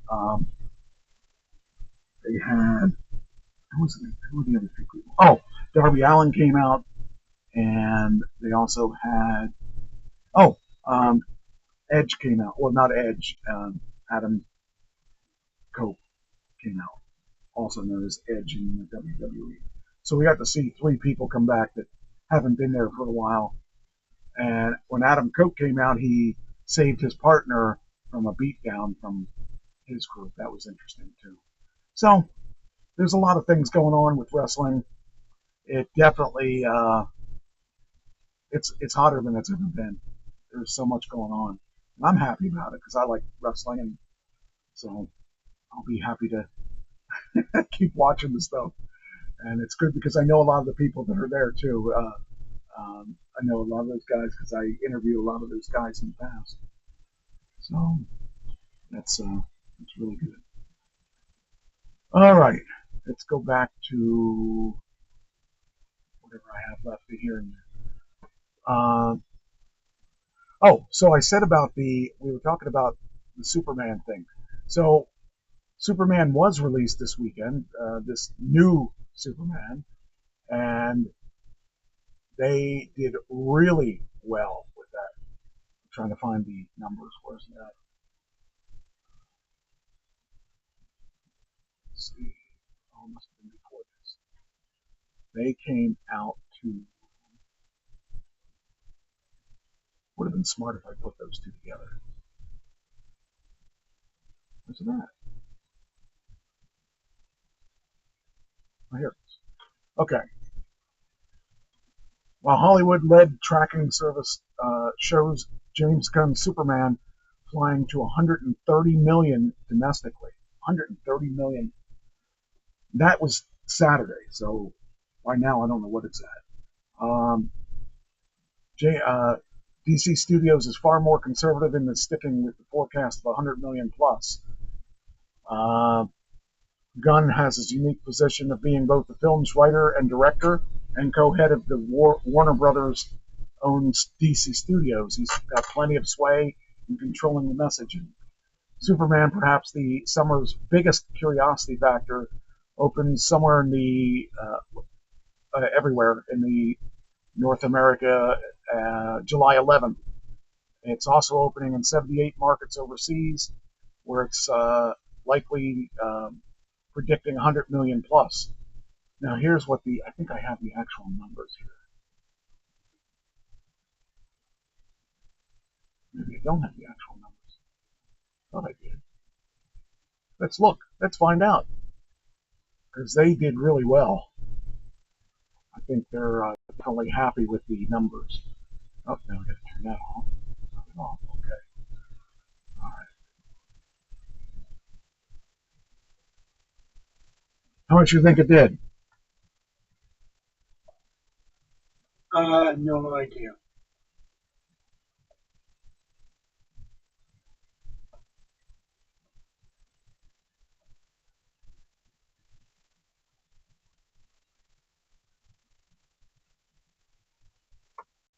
Let's find out.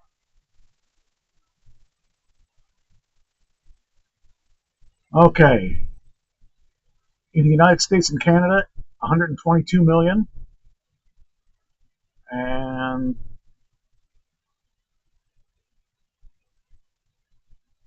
doesn't have, I don't know what the number is. Doesn't have a number. I don't know what the number is.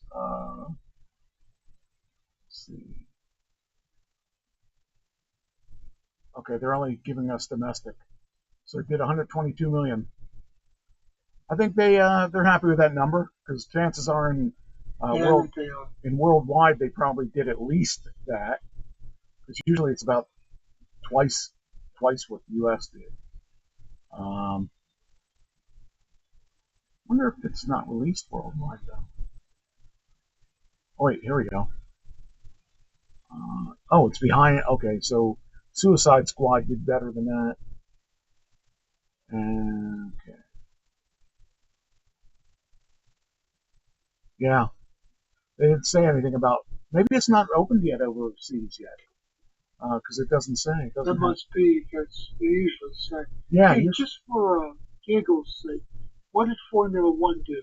F1. Formula One is doing great. That thing, that's got to be close to $1 billion now, I think.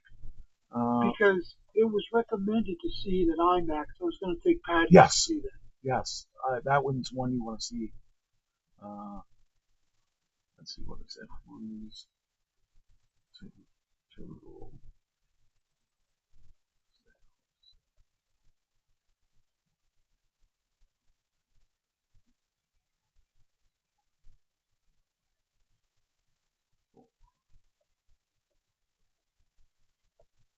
I want to go see that too. Yeah, and that would be definitely, you want to see that in IMAX if you can. They're at, let's see. Oh, here we are. Locally, domestically, 136.3 million.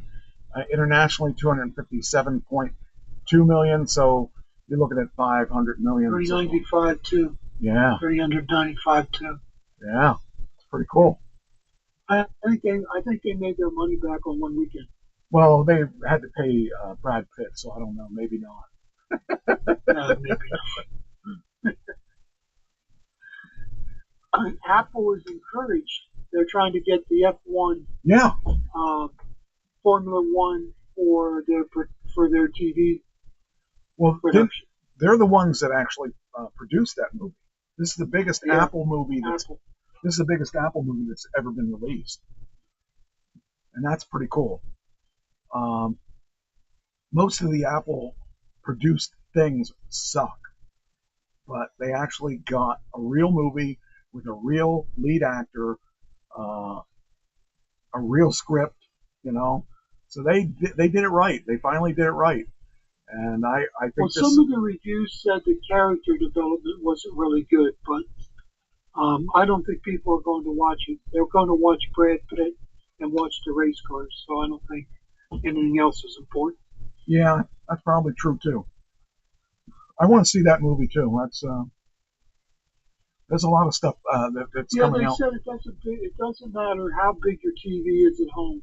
You got to see it on the big screen. Right.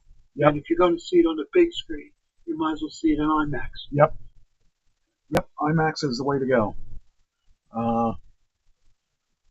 Okay, so we're done with the Superman stuff.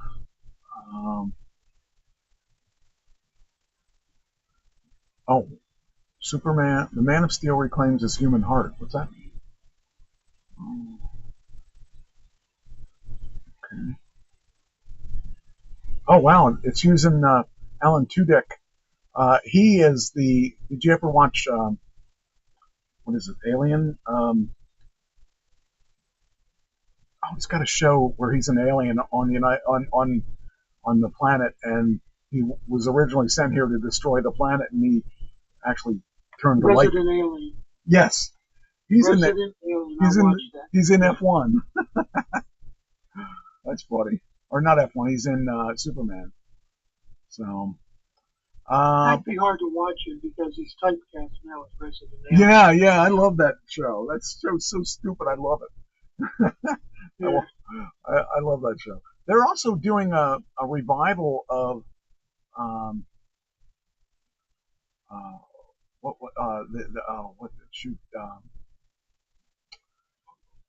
it was a medical show that was a comedy. What's wrong with me? I'm not thinking of the right. There's so much. Mike, don't answer that question. We don't have enough time. Yeah, well, that could be a whole show in itself. Oh, Scrubs. Scrubs is being that's coming out again, believe it or not. So excited about the chance to get the band back together. It says here. Let's see.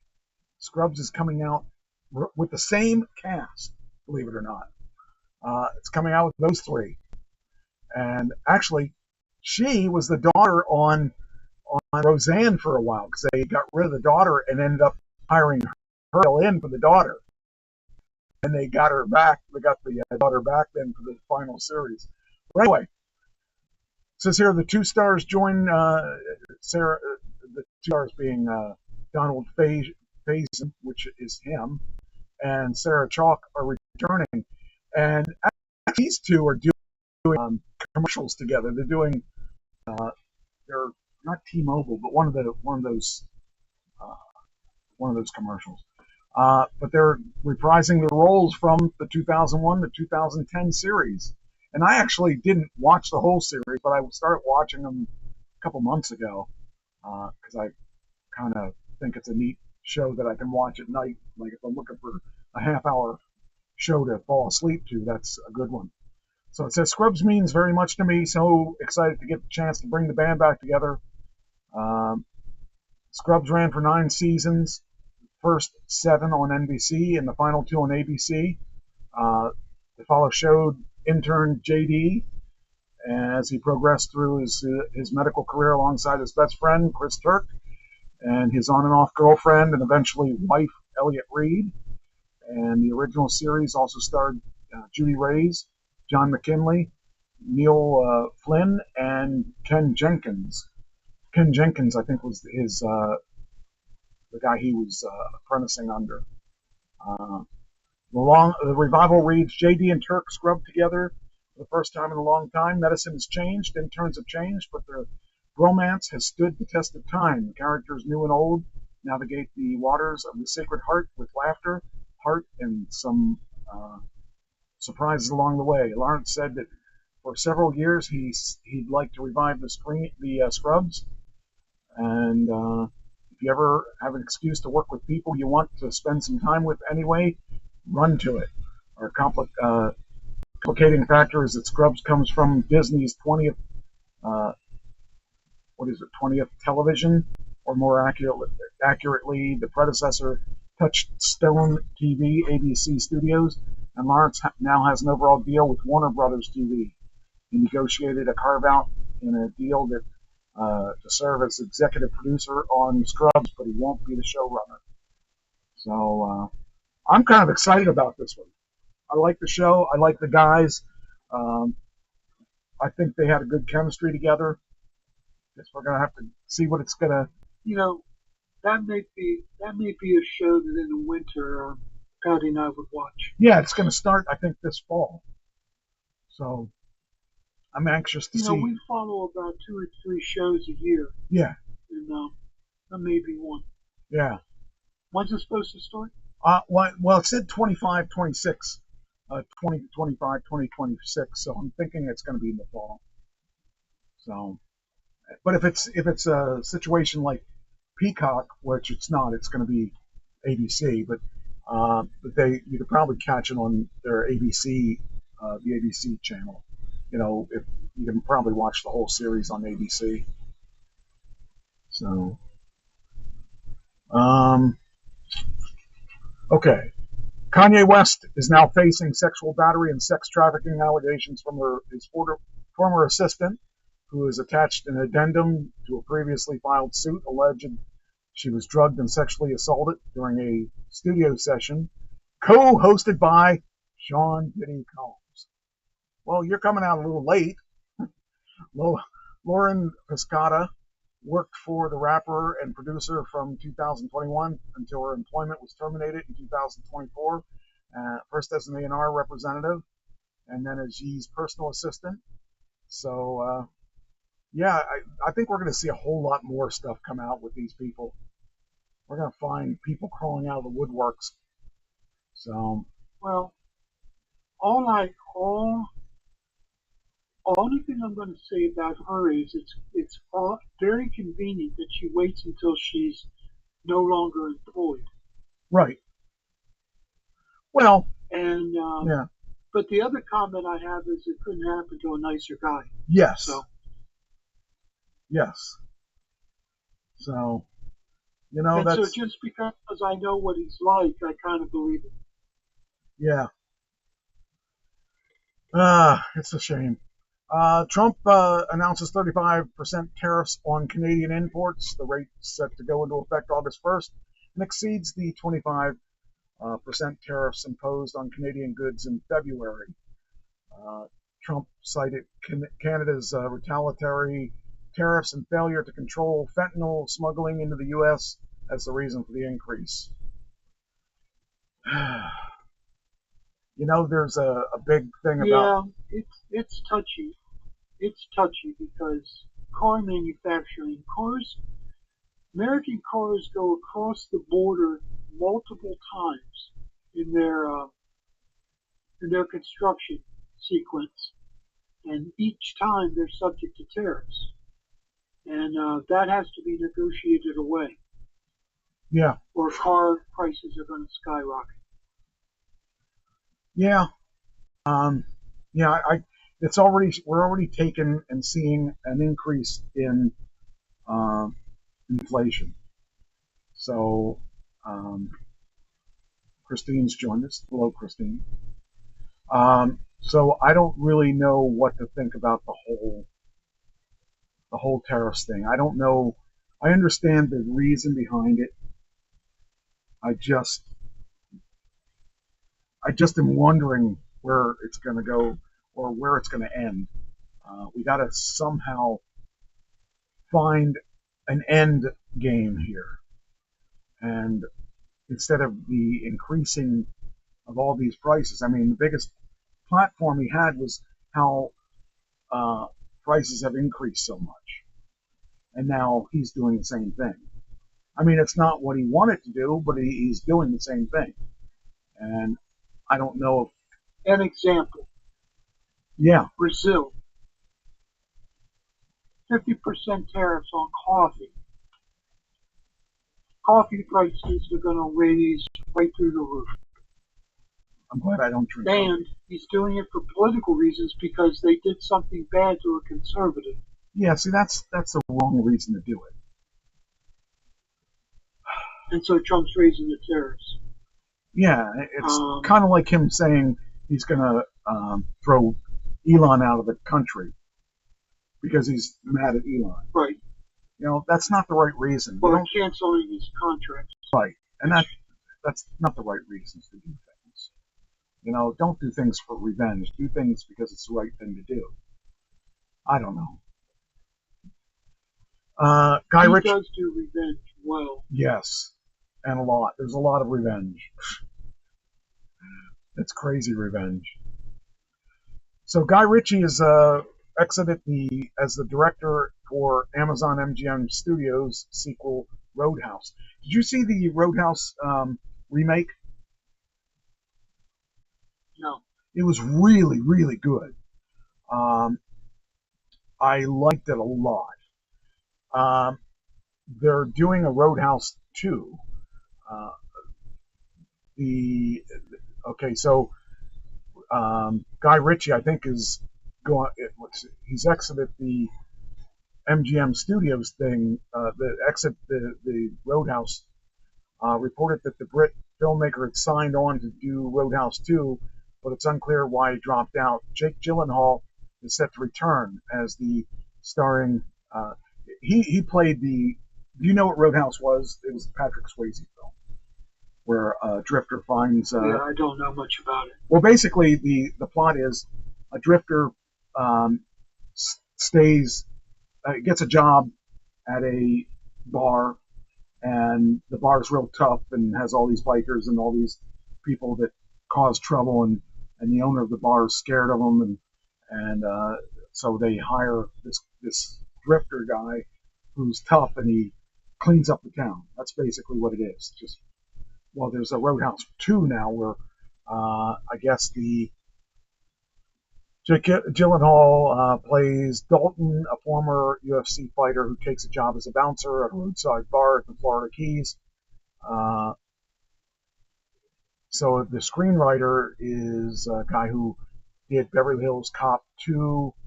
He did Bad Boys, Ride or Die, and he's penning the script for this Roadhouse 2. I'm looking forward to it because that was a really good movie, Roadhouse 2. I thought, how can you make a better movie than Roadhouse 1? And they did. They actually did it.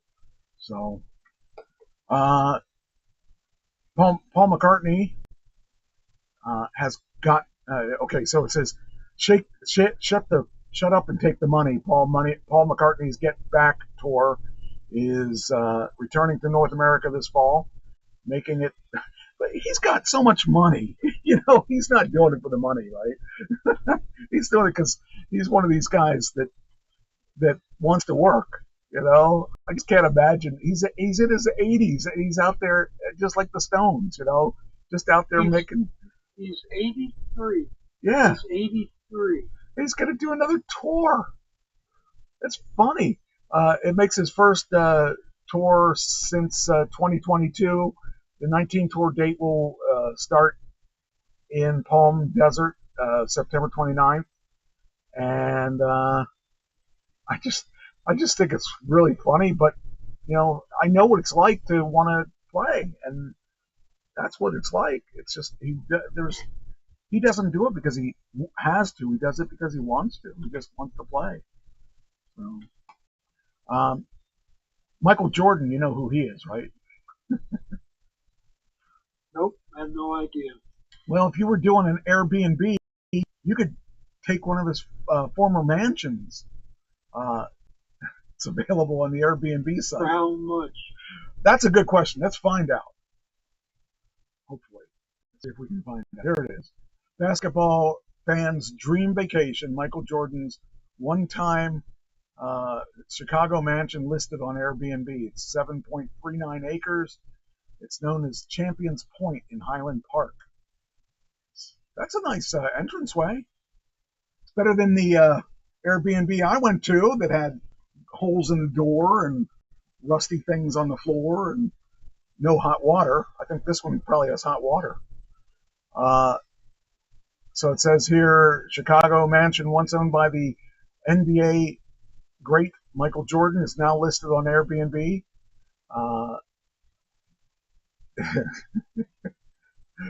For your one chance vacation to live like a 6-time champion. Champions Point is a 7-bedroom, 17.5 bath estate. Why do you need 17 bathrooms? There's only 5 bedrooms. Anyway, it can accommodate 12 guests, and the listing is. I wonder if let me get there. Let me see if it lets me go to Airbnb. Nope, doesn't. Kind of hoped that I would see that.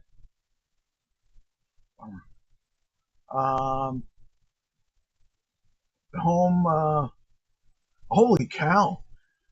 For an example, a week-long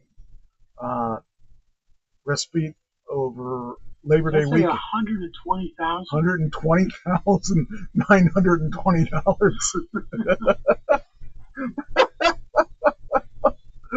That's for people who don't have anything to use their money for. Holy cow, look at that house.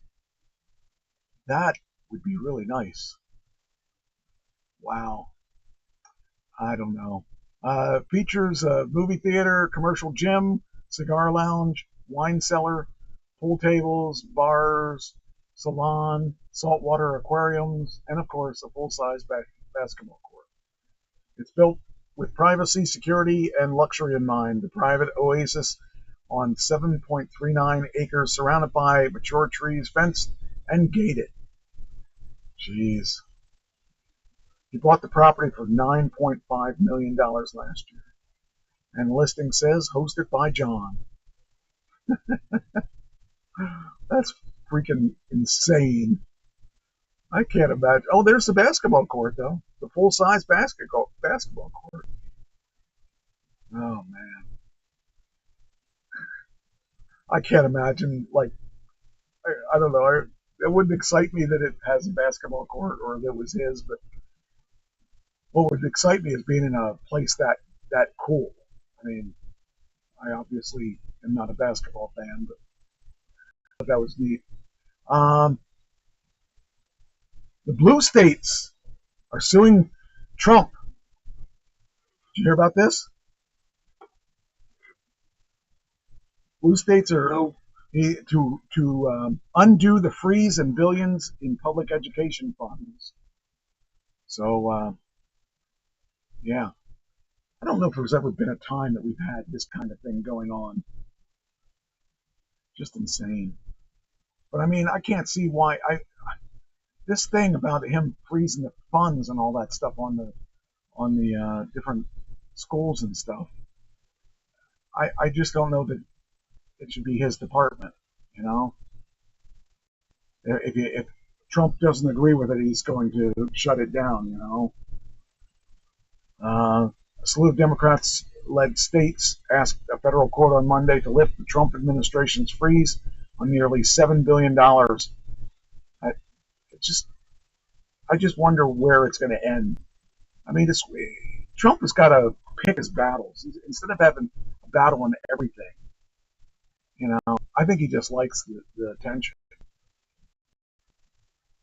But, yeah, $7 billion in public education. I think if you read further. Okay. We're on freeze again, if you can hear me. No, I hear you.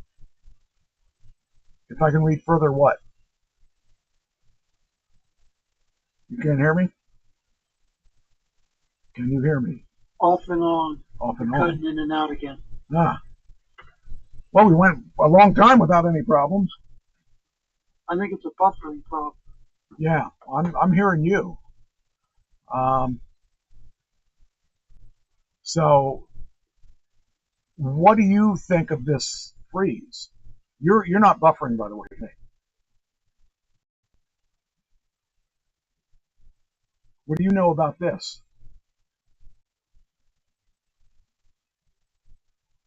What do I know about what? About this Department of Education? Yeah. He froze the funds because they were going to things that he didn't like. Yeah. Do you feel that that's okay? He wants to block grant the funds. He wants to block grant them to the states. Do you think that do you think he has the right? It's a matter of when and how they get released. Yeah. I just think that he oversteps a little of his boundaries, or makes. Thing is, he fights everything. Well, McMahon has the authority now to lay off thousands of workers from the Department of Education, Yes. effectively shutting it down. The Supreme Court ruled she could do it. Wow. I just think that it's just too much, you know. He's fighting If you're hearing me, you're frozen again. Oh, okay. I just feel like he's fighting everything.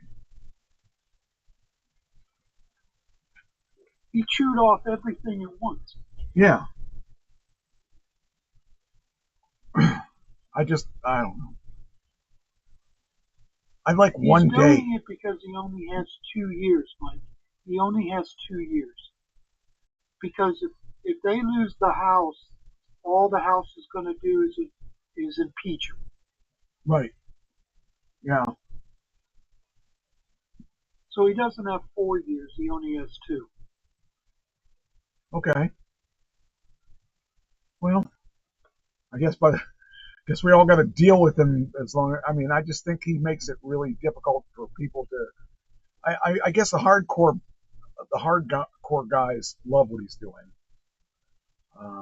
But again, we're talking. The hardcore MAGA people love it. I just think he's just doing too much, and I guess he wants to prove that he's in charge, and that's all that we get to deal with. So.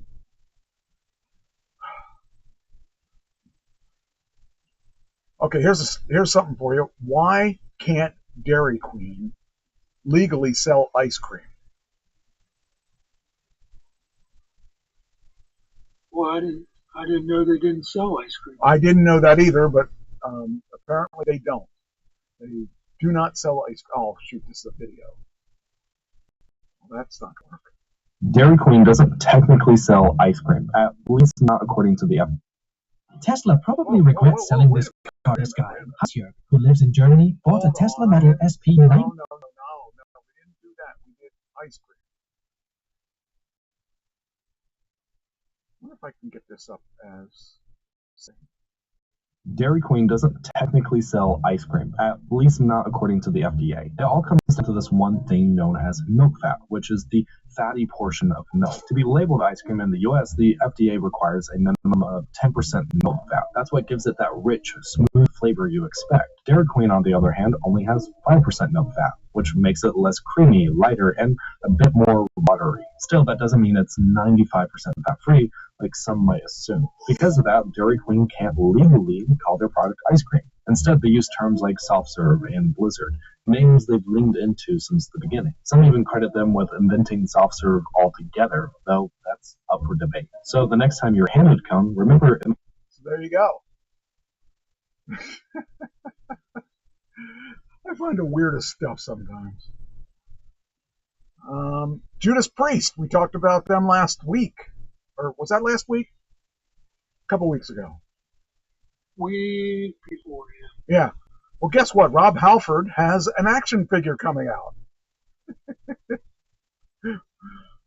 That's really strange, but why not? You can get your own Rob Halford, Judas Priest. It's crazy. What genitals now?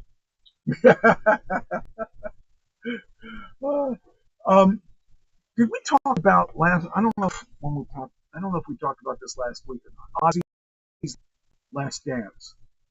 We talked about that. Yes, we did. Okay. Halford did a song, but he was not at that concert. But it's on YouTube. It's really good. The guy has a great voice. It just amazes me that he can sing what he sings. And I do Judas Priest songs, and I really appreciate his voice. When I was younger, I couldn't do the songs that I do now from him, but he's got he sang opera. That's why he's so good at what he does. So I just thought I'd tell you that if you want your Rob Halford Judas Priest action toy, it'll be available. So, here you go.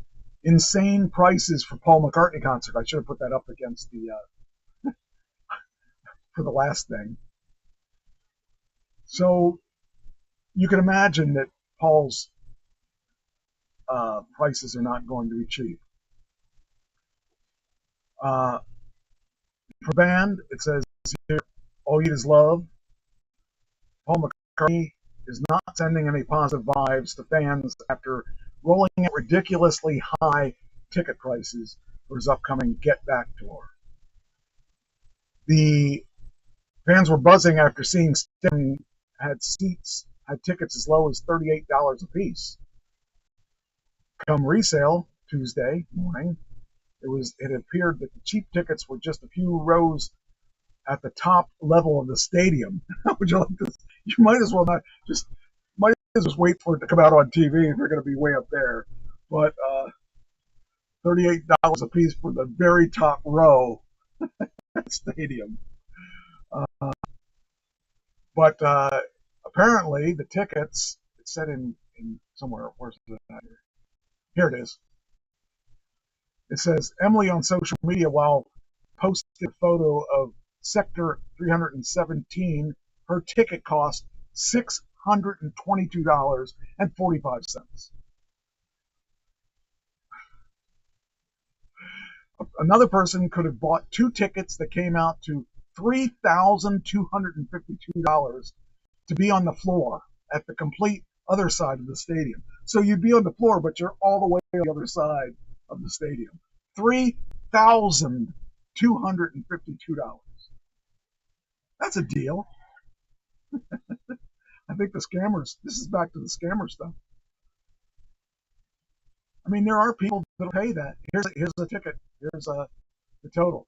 2 tickets, they were $1,258 a piece times 2. They got $2,516 plus service fees of $471.90. Look at the fees. Yeah, and taxes on top of that. All sales are final, no refunds. Could you imagine paying that to see a band?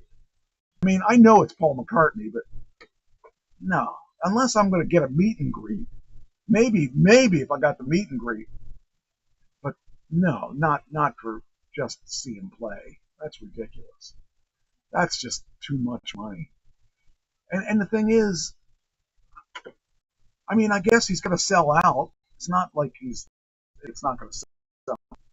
But I just think that that's taking advantage of people. I don't know. It's crazy. Okay. Then we got. Okay, that's the.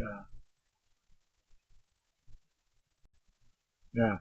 Like this was something I had written that. A great weekend if you were into wrestling because of all the pay-per-views. Because TNA also had a pay-per-view Sunday, and they were going right head-to-head with AEW. But we saw Dustin Rhodes win a belt this weekend, so now he has the singles belt, the tag belts, and the trios belt in AEW. So that was kind of interesting. Then we go to, I think that's, okay, we're ready to do the other things that we talked about. Because the rest of the stuff is stuff that I basically talked about already. So you want to talk about The Chosen first, or do you want to talk about... Yeah, just know that you're really buffering bad. Okay. I will... wonder if the buffer... So if I don't speak, it's because I can't hear you. Yeah, that's kind of weird. Wonder why we're buffering though, because like even my PC that's running the chat room hasn't been showing an issue. So it feels weird that we got that. All right, so this is episode 1. Go for The Chosen, Mike. Yes, episode 1, season 2 of The Chosen. So I watched this one twice. The first time I watched it a couple weeks ago, and then you weren't able to come on the show, and then I watched it again. I'm glad I watched it again, because I saw a whole lot of things the second time around that I didn't see the first, or didn't understand the first. First thing I didn't understand was Melech. I didn't know that. Is that how? I didn't realize that it was his land that they were seeding. Yeah, we didn't realize that until halfway through the show. Yeah, but I didn't realize it at all when I saw it the first time. I didn't realize that he was the same guy, and then I thought, wait a minute, oh, this is the guy. Okay, and I didn't realize that that had to do with Luke 10:33-34. That's what that was all about, and I didn't. Now, was that a real thing? Was that guy real? Was that live? Was he, or was that a written in? No, he is not real. Okay, well that's sad. They use the story of the Good Samaritan, but he's the robber. Right, and I didn't realize that. I caught that this time. But so there was not a robber, or there was not. None of that was real. There is a robber, but he's not named Malik. Okay. And we don't know anything about him. Okay, so that's just kind of piecing some things together and making a story out of it. It was interesting because, yeah, he's constructing a background. Yeah, well, he had a broken leg, and I thought that was real, and that would have been obviously that would have been really strange because, your bones just don't heal like that quick. So is there a story in the Bible where he heals a man with a broken leg? There are many stories of where he heals, but not specifically that one. Okay. Is there a story? Okay, so there was also something that happened where Jesus went off on his own, and he was followed by two of his disciples in the aftermath, and they ran across some people that did not like Jewish people and spit at them. Is that something that happened for real? Or not exactly that, but it was close. Okay, what did happen? And they wanted to call down fire from heaven on them. Yeah. See, they were hated Samaritans. Wait, who was the Samaritan? Wait a minute, who's the Samaritan? Jews as much as Jews. Wait a minute, who was the Samaritan? The ones that they hate were him? In a Samaritan village. Okay. Jesus has gone to this village to bring Christ to them. Yes. The kingdom to them. And the disciples hated being there because they still had prejudice. Okay. And Jesus was trying to break them of the prejudice. Got it. Okay. And also the there's no room in Christianity for bigotry. That's good. Even though it exists, there's no room for it. Yes. And it went with, but a Samaritan, as he journeyed, came to where he was, and when he saw him, he had compassion. He went to him and bound up his wounds, pouring on oil and wine, is what that passage was. See, the priest walked by, the Jewish priest walked by and ignored him. Okay. The Jewish Levite, which was a priest too, sort of. Okay. And he walked by and ignored him. But the hated Samaritan stopped to minister to him. So it has two lessons. Yes. One is we're supposed to stop and help people. Yes. That was actually the whole episode. We're supposed to stop prejudice. I thought that was an interesting episode because I'd never, like, it started out, the episode started out with the two guys in the field and putting the seeds in the ground and doing all the manual labor for the guy who was not, who was a criminal. And it's I'm kind of disappointed that wasn't the way it happened, because I wanted to cry at one point where the guy said, "Look, I did all these evil things," and then Jesus hugged him, and he said, "But you knew that already, didn't you?" And like, that kind of was like a very eye-opening thing, because he did know now that I know that it didn't happen, it's sad, because that was a good scene, a very good scene, actually well orchestrated and everything. The director who did that really did that well. It was very emotional. So, Did you remember the verse where Jesus said that the shepherd goes out and he seeks the one yes, instead and leaves the 99? yes, and that actually came up a couple times in this episode. Well, that's what that was about. Yes, and that was, oh yeah, that's right, because he said, why did you come here? And he alluded to that. Yes, this was probably my favorite episode of all so far. Now, I haven't seen that many because I've only seen the first season, but this was probably my favorite episode, because it spoke to a lot of things that the way it was written really well. This particular one was written very well, and the confusion of those two as they're working on the farm and stuff, and seeding the ground and all that stuff, when they found out why they were doing that, it was a lot different than what they thought it was. And I liked the way they did that. I thought that was really well done. And then see, that's how Jesus teaches. He puts us in situations where we have to confront our sin, yes, our shortcomings, our prejudices.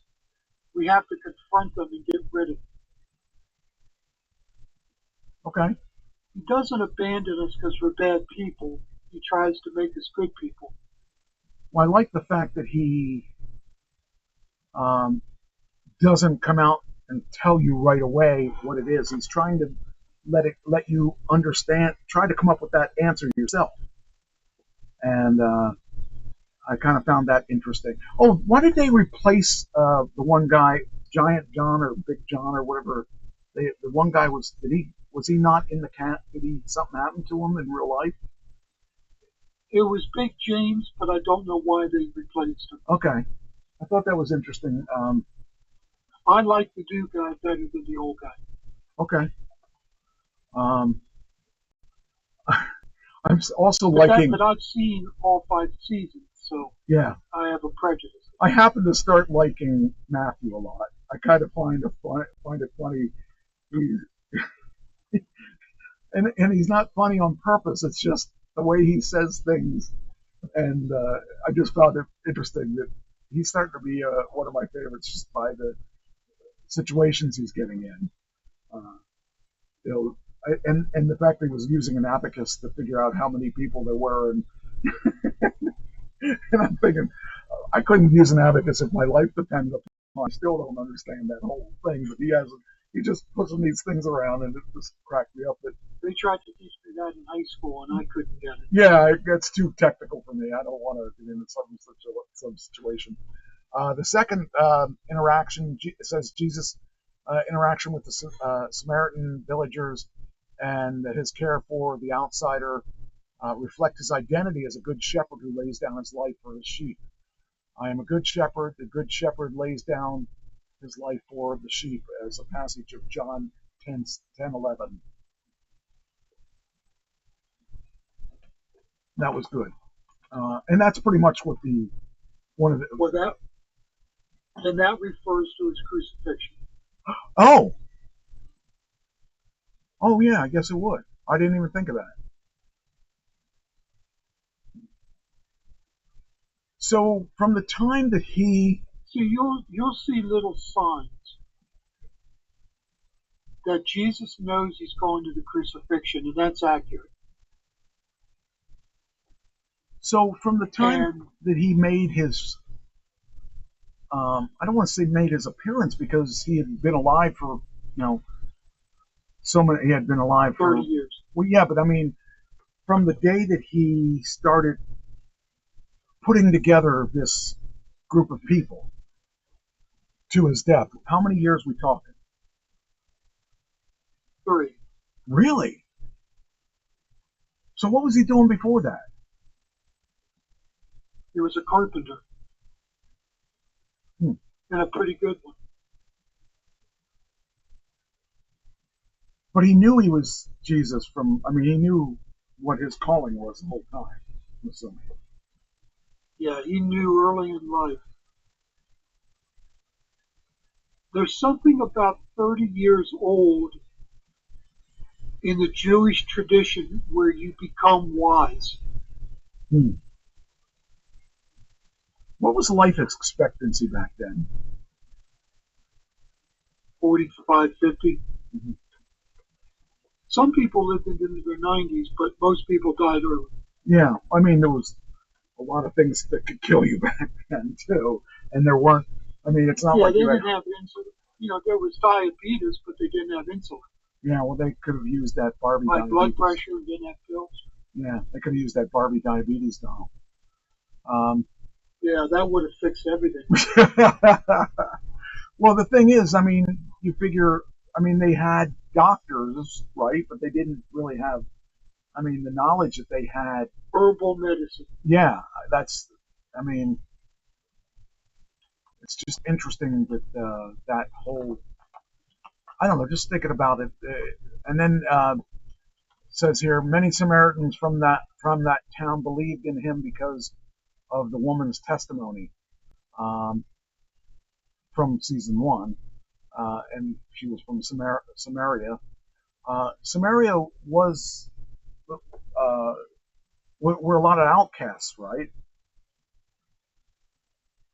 They were totally repugnant people to the Jews. But they weren't necessarily bad people overall. Not a bit. Okay. Not a bit. And they worshiped God in their own way. Okay. So Jesus went to them first. They were the first non-Jew that he went to.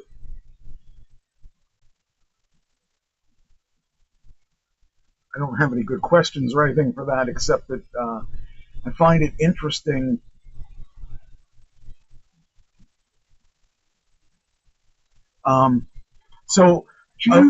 Jews thought, because they were God's people, that they were more special than anybody else. And Jesus was trying to teach his disciples that all people were special to him. Right. The other thing that was that this whole episode was talking about was humility, and I found that interesting too. That was whoever would be great among you must be your servant. Is that what it says? Yeah. Even as the son. It's the humble servant. Yes. Even as the Son of Man came not to be served, but to serve. Oh, okay, yeah, because he was talking about that too. He was talking a lot of the things that he kept harping on that trying to get that point over. I found that interesting too. The call of the disciples. And when they brought their boats to land, they left everything and followed him. That's the calling of the disciples. Because it's interesting to watch these people give up their whatever they had and follow him just because they did. They know at this point that he was. They did know at this point, yeah, because they knew he was. They knew he was the Yes. son. That's why they followed him, because they knew he was the Messiah. They had been waiting for the Messiah all their lives. And there he was. They didn't know exactly what his plan was. They hoped for something different. I think that the interesting part was that they believed that, or I think they felt that they were the only people, and that he would, like when they came across the people towards the end that spit at him and stuff like that, he held everybody back, saying, "No, we are not going to handle it that way." That's how they wanted to go and beat the living daylights out of him because they spit on him and stuff. That was interesting that he held them back, and they're like, "Why are you doing this? Why don't we go take care of business?" And I just found that I understand the peace that I have, the peace that a lot of people don't have in their lives, that I found only in the past couple of years. And then at one point in my life, I would have jumped them too. I would have, like, even though I'm not a fighting guy, but I found it interesting, their reaction to, wait a minute, why aren't we going to beat them up or whatever? I like I said, I found this episode very, very good. And I think it's going to get even better from here, I believe. Just as it's going now, we're going to the first season wasn't, I think, the first episode of the first season was really confusing. From there, it seems to be building. It seems to be building on the right way. We're going somewhere with it. So I like that. If you would read the reviews, Mike, you'd find that it gets better over time. Okay.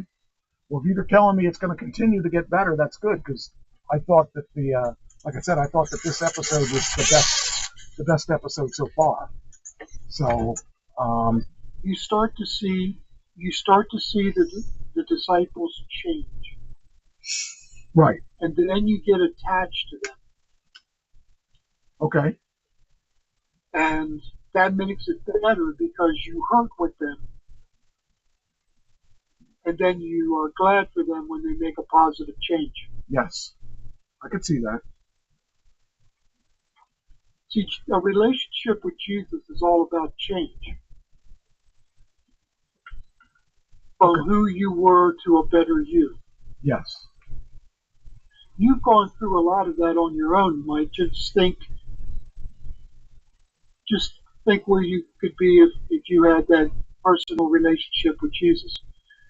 You don't have far to go because you've already made a big transition. Yeah.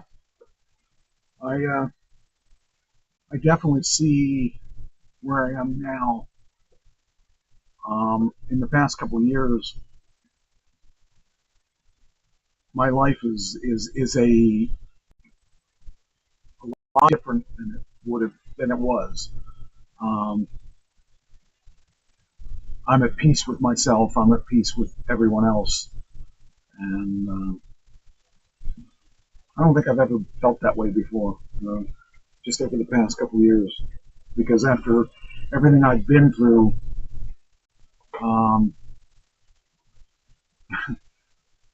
well, it's easy to be at peace compared to where I've been, because I had been through some pretty crazy stuff. But it's nice because I don't really care what most people think. I only care about my beliefs, and that's important to me. We're buffering again. Oh, okay. All right. I'd like to end on just two comments. Okay, go ahead. One is that Jesus is the calm in the chaos. And second is that he's been working into your life incognito. Mm-hmm. Well, I've always believed, and I've always, just never have really talked about it. I'm not one that really likes conflict with anybody, and I've kind of like I just believe it's kind of like politics in a lot of ways. I'm not going to argue with somebody that believes in this and that, and I don't believe in this and that, because you're not going to be able to convince either party to change. I know what I believe in, and I know that I'm not going to argue with someone over things, because I'm not going to change them, and they're not going to change me. But I will have a discussion when needed, and that's fine. I know I don't know it all. I do speak regularly to my higher power, daily, sometimes a couple times a day, sometimes a lot less. But I feel that I've got a lot of guidance to get where I am. In a lot of ways, that one of the reasons you're in this show is to probably make me aware of things that I maybe not be aware of now. Like doing this stuff here. I wouldn't watch this show normally. This is not one of, because I just don't think that would be something I would do. But in this episode, there's definitely some interesting theology, character growth. There's grace-filled moments, if you will. Everybody plays a part in the story, and I just find that I find it very interesting. And even though it's not 100% for real, I mean, there are things that are manufactured to get the point over. I think that it's well done, and this could help any number of people. So, yeah, it was a good thing to talk about, and good thing for us to discuss. So, I'm liking it more than I thought I would. I show it to my guys at the drug and alcohol center. I do it instead of Bible study. They really enjoy it. Well, and they're getting to know who Jesus might be like. There's one thing that I've never been a big reader, because I actually had a discussion with my sister on this. I actually believe that I have a bit of ADHD, and I've never talked about this because this is not something that I even think about. But I've never been able to read that much. My whole family were, well, I shouldn't say my whole family. My father wasn't a reader either, and so I feel I got that from him. But I'll read, and I'm not really good at reading, because it's not that I can't read, but my concentration on reading is difficult at best, because it's not that I have problems reading the words. I know what the words mean, but reading is hard. And it's really hard for me because I can't focus on that. And that's why it's hard for me to learn songs. It's hard for me to learn how, like, even some of the best songs, I can't learn them because I can't concentrate on the reading of it. And script reading is difficult for me too, for the same reason. I find that very difficult, but I can watch a movie, but often I watch movies and do something else because I can't keep my attention on one thing. But it makes good for, like, when I play chess. I can play chess against 2-3 people, and I can beat them all, because for that period of time that I'm looking at their piece, at their board, it registers to me. But if I had to pay attention to one board, it'd be a lot more difficult for me to play. I don't know how to explain it other than that. But yeah, This is definitely a better thing than I thought it would be for me, because it just I have to watch it more than once though to really get everything, because there's a lot of things going on at once. So, all right, you ready to move on? Ready to move on. Now, do we have enough time for Poison, or you Oh, want yeah. to do something else? No, we got time. You were right though. You said, "Oh, we're gonna have plenty of time." I thought, "Oh, I don't know about that," because, but we seem to be having it's good when we have these discussions, because we can talk about things the way we're not going to need more than 30 minutes for Poison. So, all right, let me bring up Poison. Okay. Poison is a pretty boys band.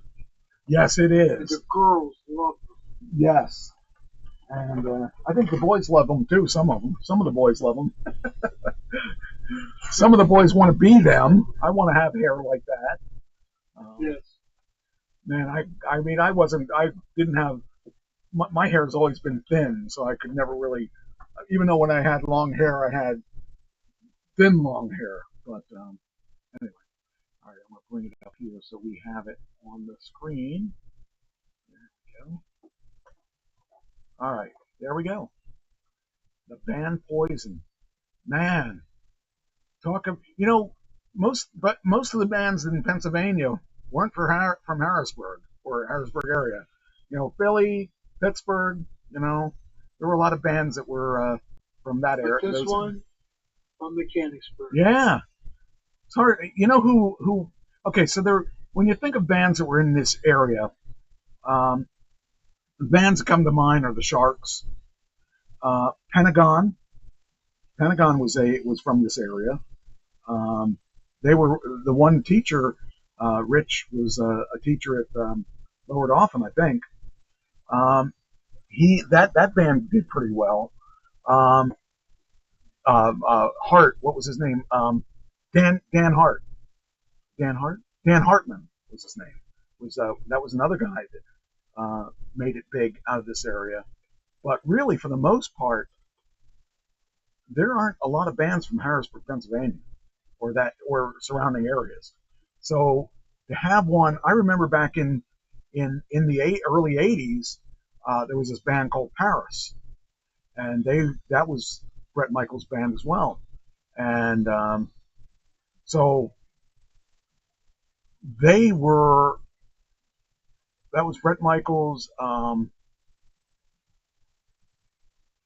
Trying to think who else. I don't know who else was in that band, but originally Poison had Bret Michaels, had Ricky Rocket, Bobby Dahl, and another guitarist. They had I think it was Matt Smith, might have been the right guy. And when he didn't work out, they ended up getting this guy from New York, which was CC. I think CC was from New York. I want to say CC was from New York. Yeah, Matt Smith. So it said Michaels began his performing career with a basement band called Laser. Oh, I didn't know about Laser.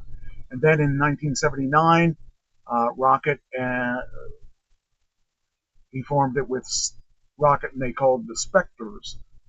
And then in '80, Michaels and Rocket teamed with Smith and Dahl to form Paris, and they started playing the club circuit, playing mostly rock cover songs.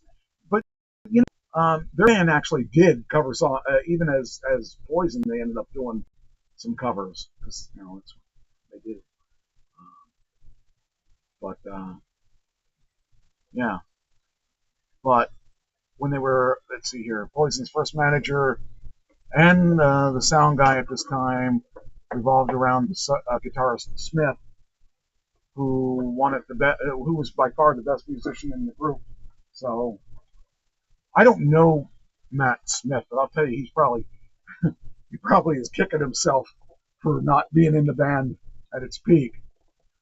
But Paris wasn't. I don't think Paris did anything that exciting. It wasn't until they went to California that they had their chance. But you know, California is a horrible place to play because everybody plays for free, basically, to get their name known. And you know, that's one thing that when I was that age, I thought about taking a band to California and doing the same thing they were doing, but I just, you know, I didn't have that money. I didn't have the resources to do that, and couldn't find the right people. And in retrospect, probably did the right thing by not doing that. Let's see here. Yeah, the Sunset Strip. They were masters at advertising themselves. Yes. Yeah, they had a look. They had a great look. I mean, I couldn't tell if they were guys or girls in that band. But they had a good look, and I don't think I could do that. I couldn't have dressed like they were dressing. You know, it just was really, I don't know, just really strange. But it says here, yeah, it said Rocket recalled Poison's early days.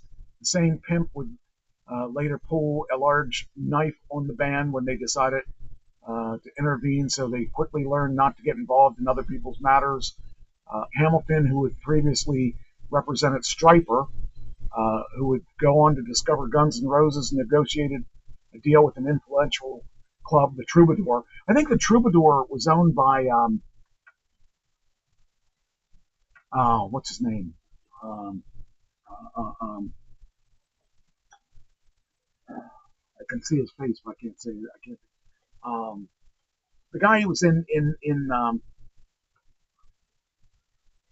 what's his name?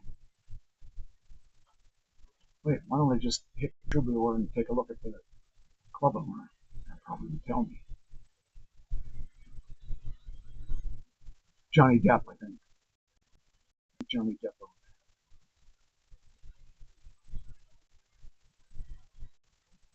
That's who it was. That's who I was thinking of.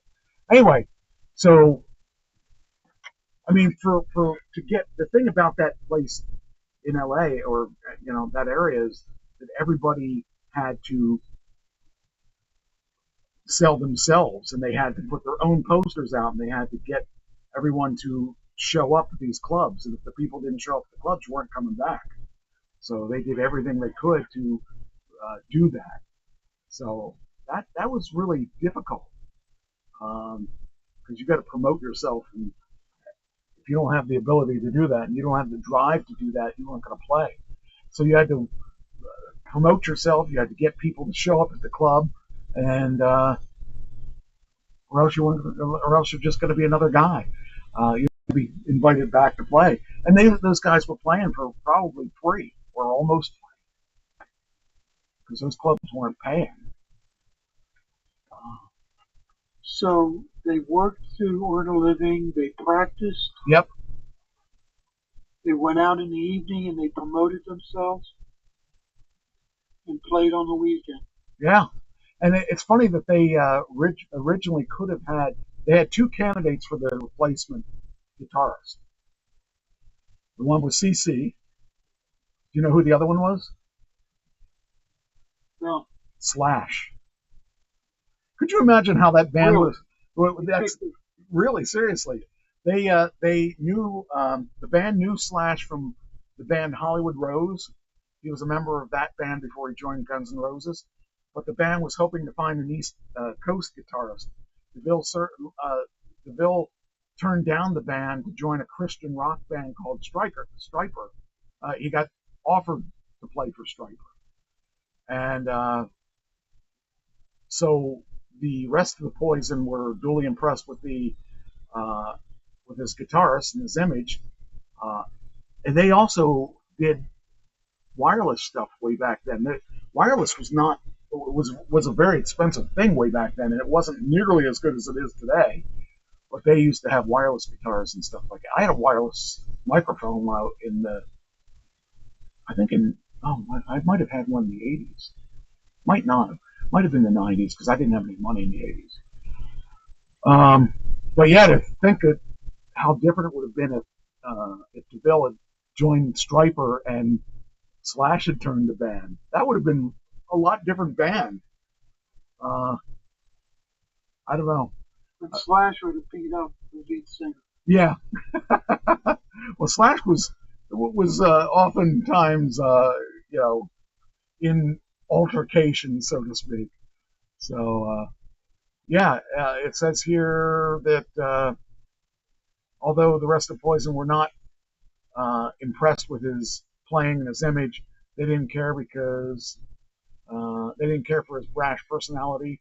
DeVille reportedly dismissed the material written by the band, which he had been asked to learn for the audition.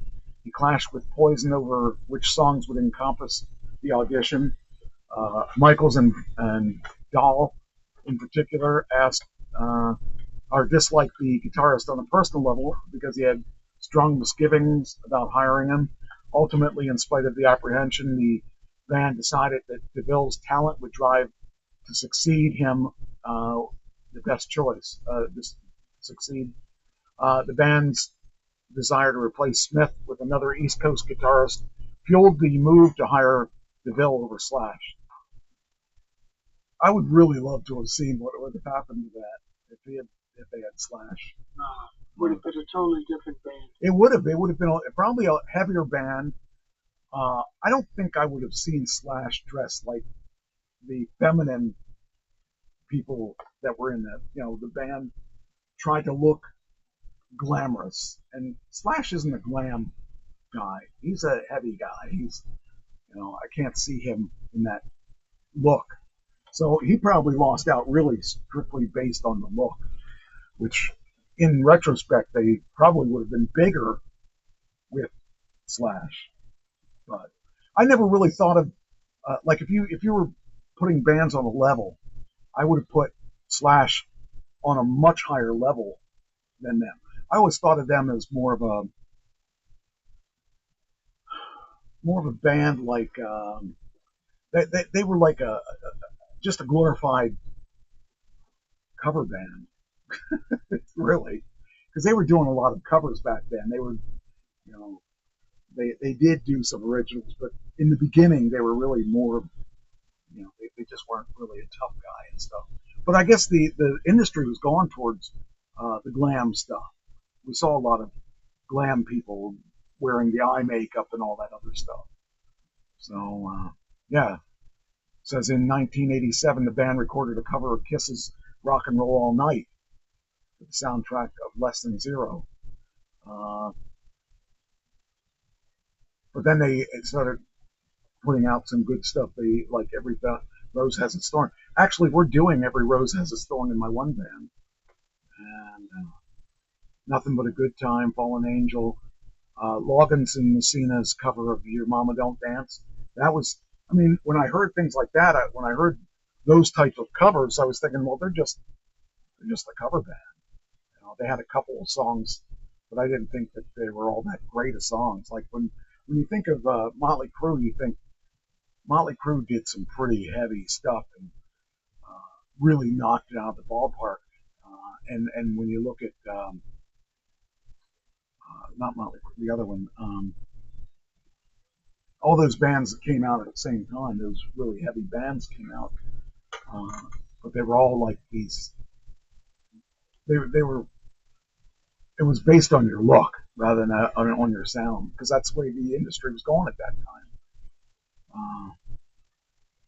So look at the picture of Poison in 1887. Yeah.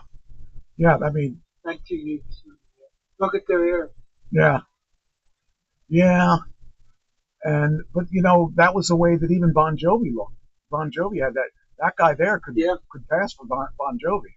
And you look at him today, because Bon Jovi has like short hair now. It's kind of funny to see how. But that was a good time for music though, because there was so many things going on. Def Leppard came out around then too. Def Leppard.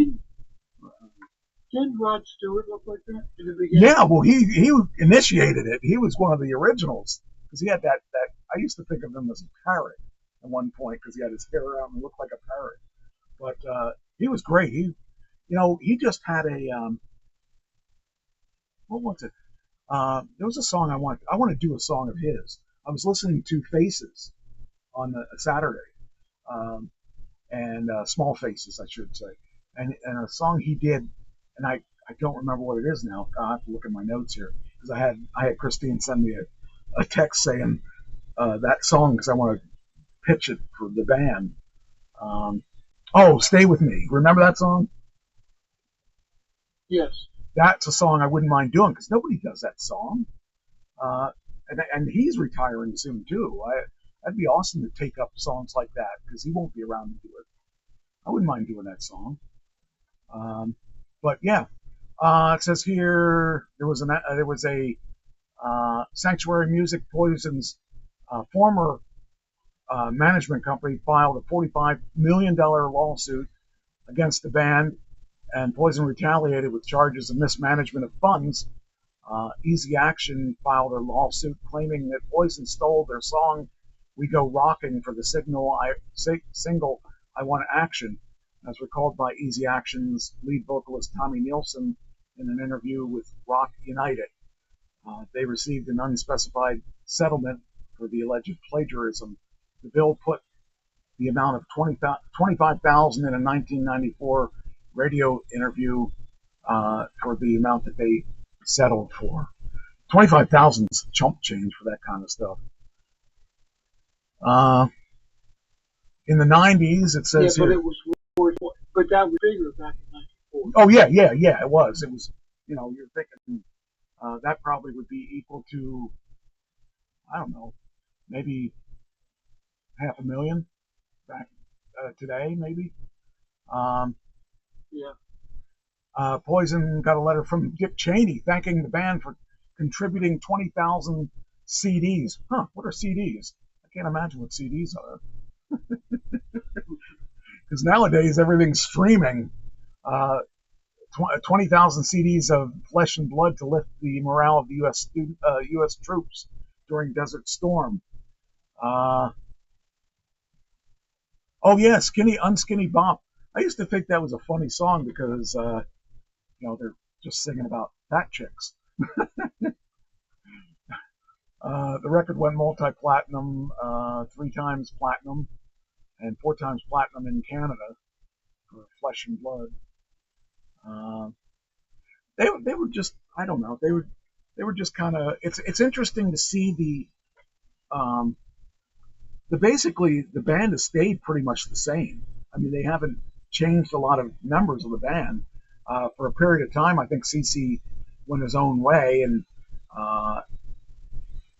but he's back.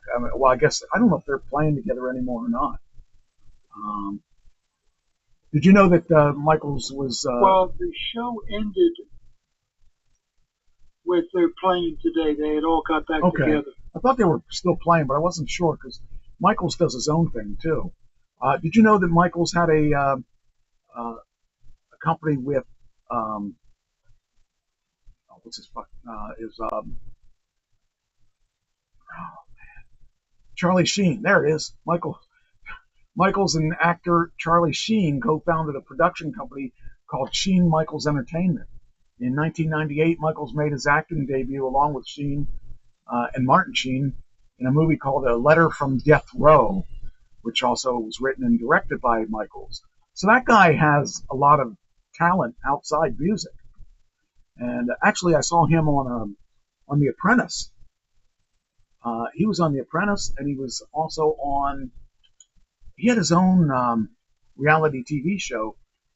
I don't know if that's covered in here or not, but he did that. He did that too. It was interesting. So he seems to be a pretty creative person. He's somebody I wouldn't mind meeting now that I've busted on him a whole lot. I do appreciate what he's been through.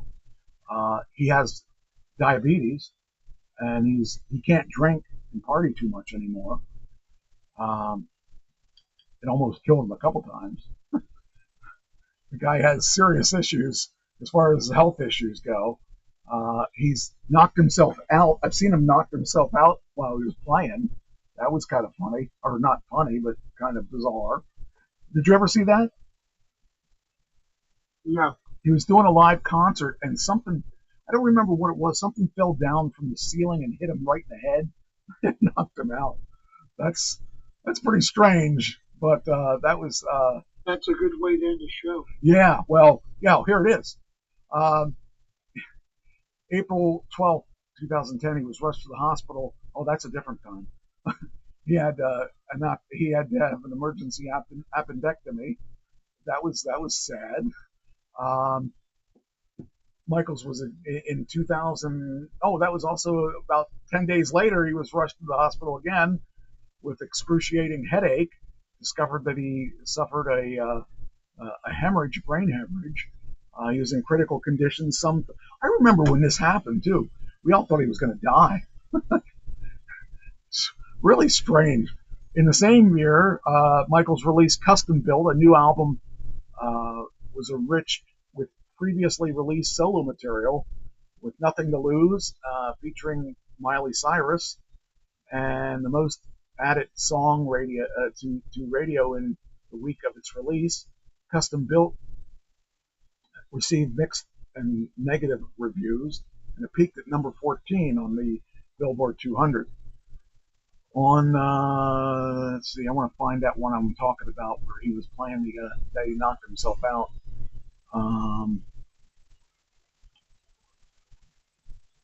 Let's see. I wonder if this is it. No, that's not it. There was one thing. I can't remember what it was that he got knocked out by, but he was on stage when it happened. It was really kind of scary that would happen. Here you go. Ricky Rocket and Michaels are the only lines that go all the way from the beginning. CC DeVille comes here and goes and comes back.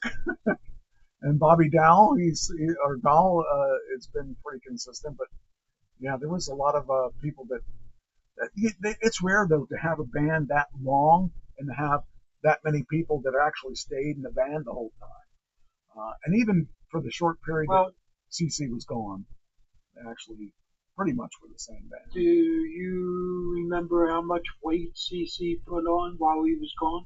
He chubbed up a little bit. And remember when the manager walked into his house? No. And saw the filth of the house? He was living with me at that time. Yeah. He was next to, who was he living next to? I don't think it was Burt Reynolds, but it was somebody like that. Yeah, I don't really remember that. I didn't get to watch the thing because I've been crazy. Let me see if I can find it. Do you know approximately when? The year? It was during the time he left the band, so we're talking. Oh, that was early in the year. In the 8. It was early. Yeah, because he had left the band, I think, a couple of years after they. Where was the? Here we go. Whoop, there we go. He left the band between 92 and probably 97 for about a 5-year period. Yeah, he had shot up his bedroom. A guy with his depression, drug use, alcohol use, and a loaded gun. Oh, not a good combination. Yeah, not at all. I'm looking to see if I can find anything on that. 90. Okay, so that would have been in this time period. Poison began its 6th album in 1994. Crack a Smile was brought by an abrupt halt in 94 when Michaels was involved in a car accident where he lost control of his Ferrari. He suffered a broken nose, ribs, jaw, fingers, and lost 4 teeth. After his recovery in 95, the band continued the album. The album became shelved after this with no release date in sight.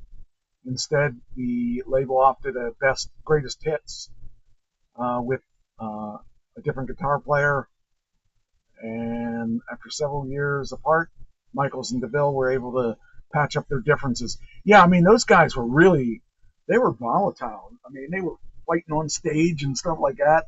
It was crazy. Those guys were, I mean, if I had just seen that money coming in, I would have agreed to anything.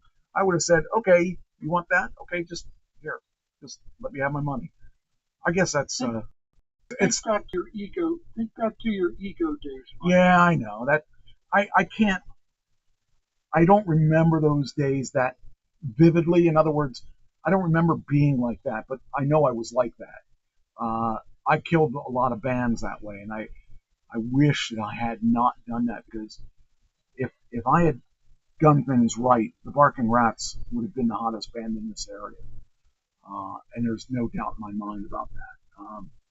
But you know, the thing is, we're not always that smart when we're in that daze of thinking you're a great, that people would follow you. I mean, I listen to recordings I have of that band. I have recordings of every band I've been in, except Gasm. I don't have any on Gasm, but I really can't believe I was really like that. I know I was, but I can't believe. You know what the thing is back then, I think I noticed I was being a jerk, but I thought that I was supposed to be that way. You know, I was too young to understand that, and it took me a long time to realize. It took me till like after I lost the Barking Rats, and when I lost that band, I started realizing that I could have been a lot further along had I actually done the right thing at certain times. Rich and I have talked about that because we were in a couple bands together, and the other week we had talked about different things, and I said thanks for, you know, giving me the chance to play with you, and he just turned that around and said, well, that's because you were pretty good. And I didn't ever think I was pretty good. I just thought it was my attitude that was what sold me, because I didn't think I was all that good of a singer. I do now, but I think I've learned a lot about singing over the 45 years I've been singing. But I've only recently felt that I was a good singer. I've only recently, within the past couple months, really felt that I was. I've always felt that I was just okay. But recently, the amount of times that I've had to audition for bands recently, the first time when I came back, when Ken died, I stopped singing for a couple years because I just didn't even listen to music. But when I went back to singing, I wasn't really sure of myself. And the one band that I went back to didn't help it any, because they, they kind of started to say that they thought I was good. Then they only gave me 6 songs to sing, and against a girl who was really not that good, getting all the other songs. And when I quit that band, I wasn't sure if I was going to do any more or not, because that was proving the point that I wasn't that good. But it wasn't that. It was they weren't that good. They weren't that smart. I took a couple years off, and I just didn't have my voice back to where it should be. But I still heard recordings, and I didn't think I sounded that bad. But the past 2 bands that I've played for, actually the past 3 bands I played for, showed me that I was a lot better than I thought I was. And the last band I played for, last 2 bands I played for, have built me up rather than tore me down. And I think I've learned a lot more about the business than I did back then. And I'm very happy where my voice is now. And it's not being cocky. I think I've grown up, and it's just a matter of looking at it realistically, because I hear other people and hear how they sing, and I think I'm decent. I think I can hold my own, and I think that after hearing some other people sing, I think um, I'm better than okay. I'm not great. But I'm good enough to hold my own, and I find it a challenge now to sing things I wouldn't have ever sang before, because now I hear the good things about my voice, and it's made me more confident. And the confidence thing, I think, is half of the battle. If you look confident, I feel like a lot of people don't necessarily um, think you're good or bad. They think you're good or bad by your attitude and your confidence. So I don't know. I'm happy where I'm at right now in my life. For the first part, for the most part, most of my things in life, I'm hitting all cylinders. There's a couple things I need to do to make life even better, but I think for the most part, I've got my act together, uh, and I think life is great, and I'm very happy, and I'm happy to have you in my life again. That's a really big thing because I don't have um, that many close friends, and I consider you a close friend. And Thank you. you, Rich, there aren't that many. There aren't that many that I would consider really close. There aren't too many things that I wouldn't talk to you about or do with you, or there aren't too much that I would question you about because I pretty much feel that you're a genuine friend and not just a you can call me friend. It's just, if I needed something, I think you'd be there if you could. So that's the important thing. Well, the big check you send me each week helps too. Well, yeah, I hope you got that extra bonus that I sent out too. Oh, I might have sent that. I might have sent feel that. the same way about you. I think I sent that check to the Salvation Army, so you'll have to check there.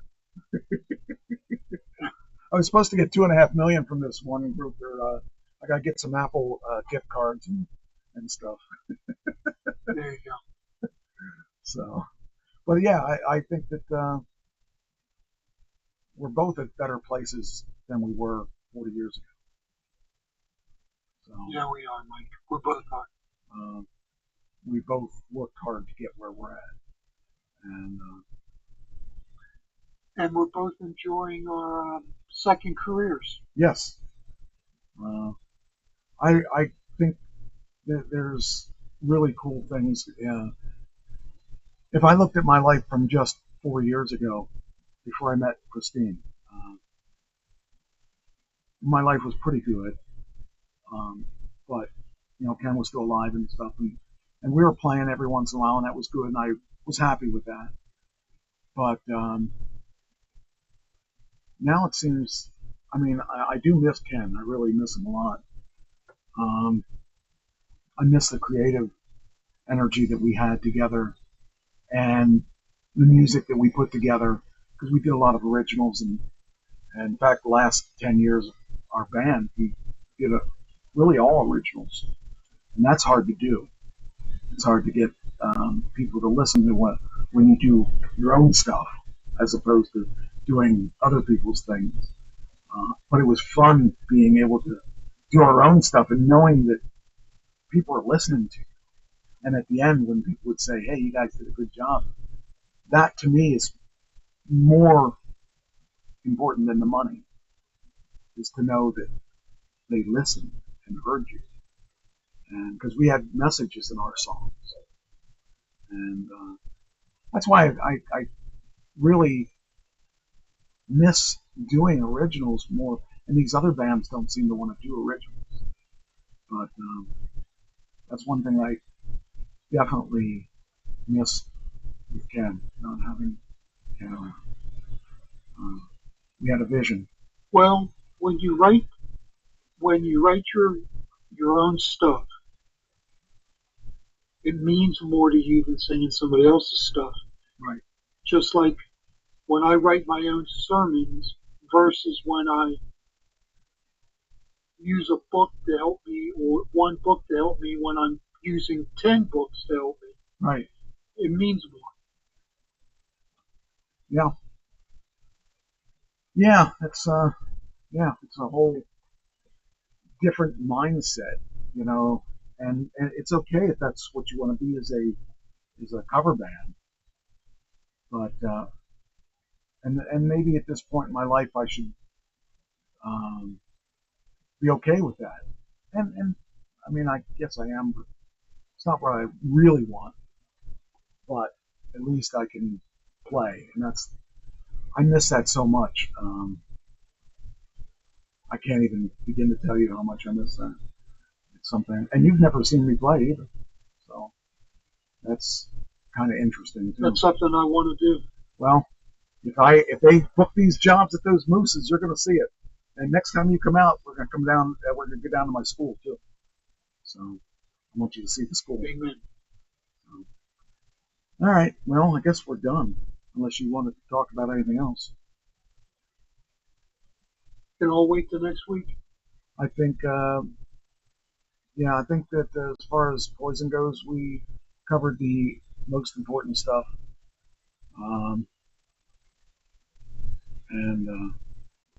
Yeah, I guess that's it. I don't really have anything else I have to say about it. We actually didn't touch on. Oh wait, I want to make sure that I didn't put anything on the other section because there was something I want to say out of this stuff. Wait, let me take a look at it. Let's see. That's okay. That can be done. That's okay. All that. Okay. Yeah, the rest of the stuff is. I do have a lot of stuff for non entertainment that will be interesting to talk about, but we'll wait. We can hold that stuff all out till next week. Yeah, the rest of the stuff. Oh, there is something that does that I do want to just mention. Did you mention you fly every once in a while, right? Yes. One of the most annoying things about flying is when you have to take your shoes off. Do you agree? Don't have to do that anymore. Yeah, I saw that. It's finally about time. And actually, next time I go flying, it's kind of cool. This will be the first time I get to fly with my TSA pass or whatever you call it. So I won't have to go in a big line of people. So that's kind of cool. So that's, yeah, Patty has that. I don't have that yet, but Patty has that. Well, it's funny because I'm gonna use it in September. I got it in January, and as far as I know, September is really the only big flight that I have to deal with unless I have to go somewhere to fly to act or something. I don't have any other. I don't even know I don't even know how long I'm gonna continue acting because at some point it seems counterproductive. But if I don't get a deal this year or maybe next year, I'm probably gonna give up acting. So I'm gonna make one last run at it. Actually, this September when I go out to California, it might just be me and Tina, and I decided I want to write a script, a flocked script that only has us two in it, and there's going to be some. I don't know what it's going to be yet. I'm toying with the idea of. Let me think. What do you think of this? I'm toying with this idea that maybe we're both on a dating app, but it's not a regular dating app. It's a what I want to call it,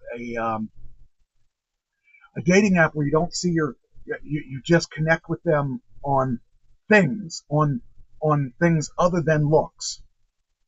It's a dating app for older people where you're You don't even you don't know the person's real name yet, and you don't know what they look like yet. You're going to meet, and that's when the first time you're going to find out who they are. And here we both signed up for this, and we didn't know that the other person signed up with it, and we're going to end up together on a date. And when I walk in and she walks in, I'm saying, "What are you doing here? What are you doing here?" "Well, I'm here to meet somebody." "Well, I'm here to meet somebody." "Are you number whatever however we decide that works?" "Yeah." "Oh no." We're going to be meeting each other for a date, and we didn't realize that each other was that's one possible scenario. Another possible scenario is she goes looking for her husband, and I have to do something else, and we end up being in the same apartment or whatever, Airbnb or whatever. So something like that might be a script.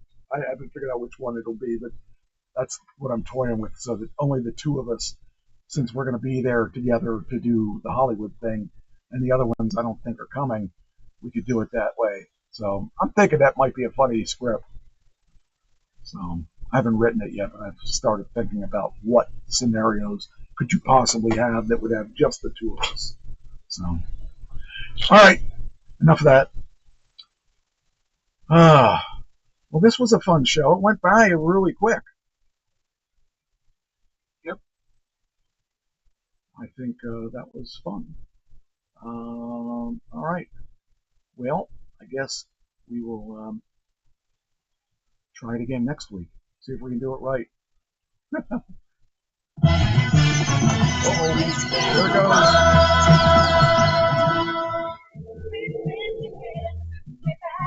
See you next week.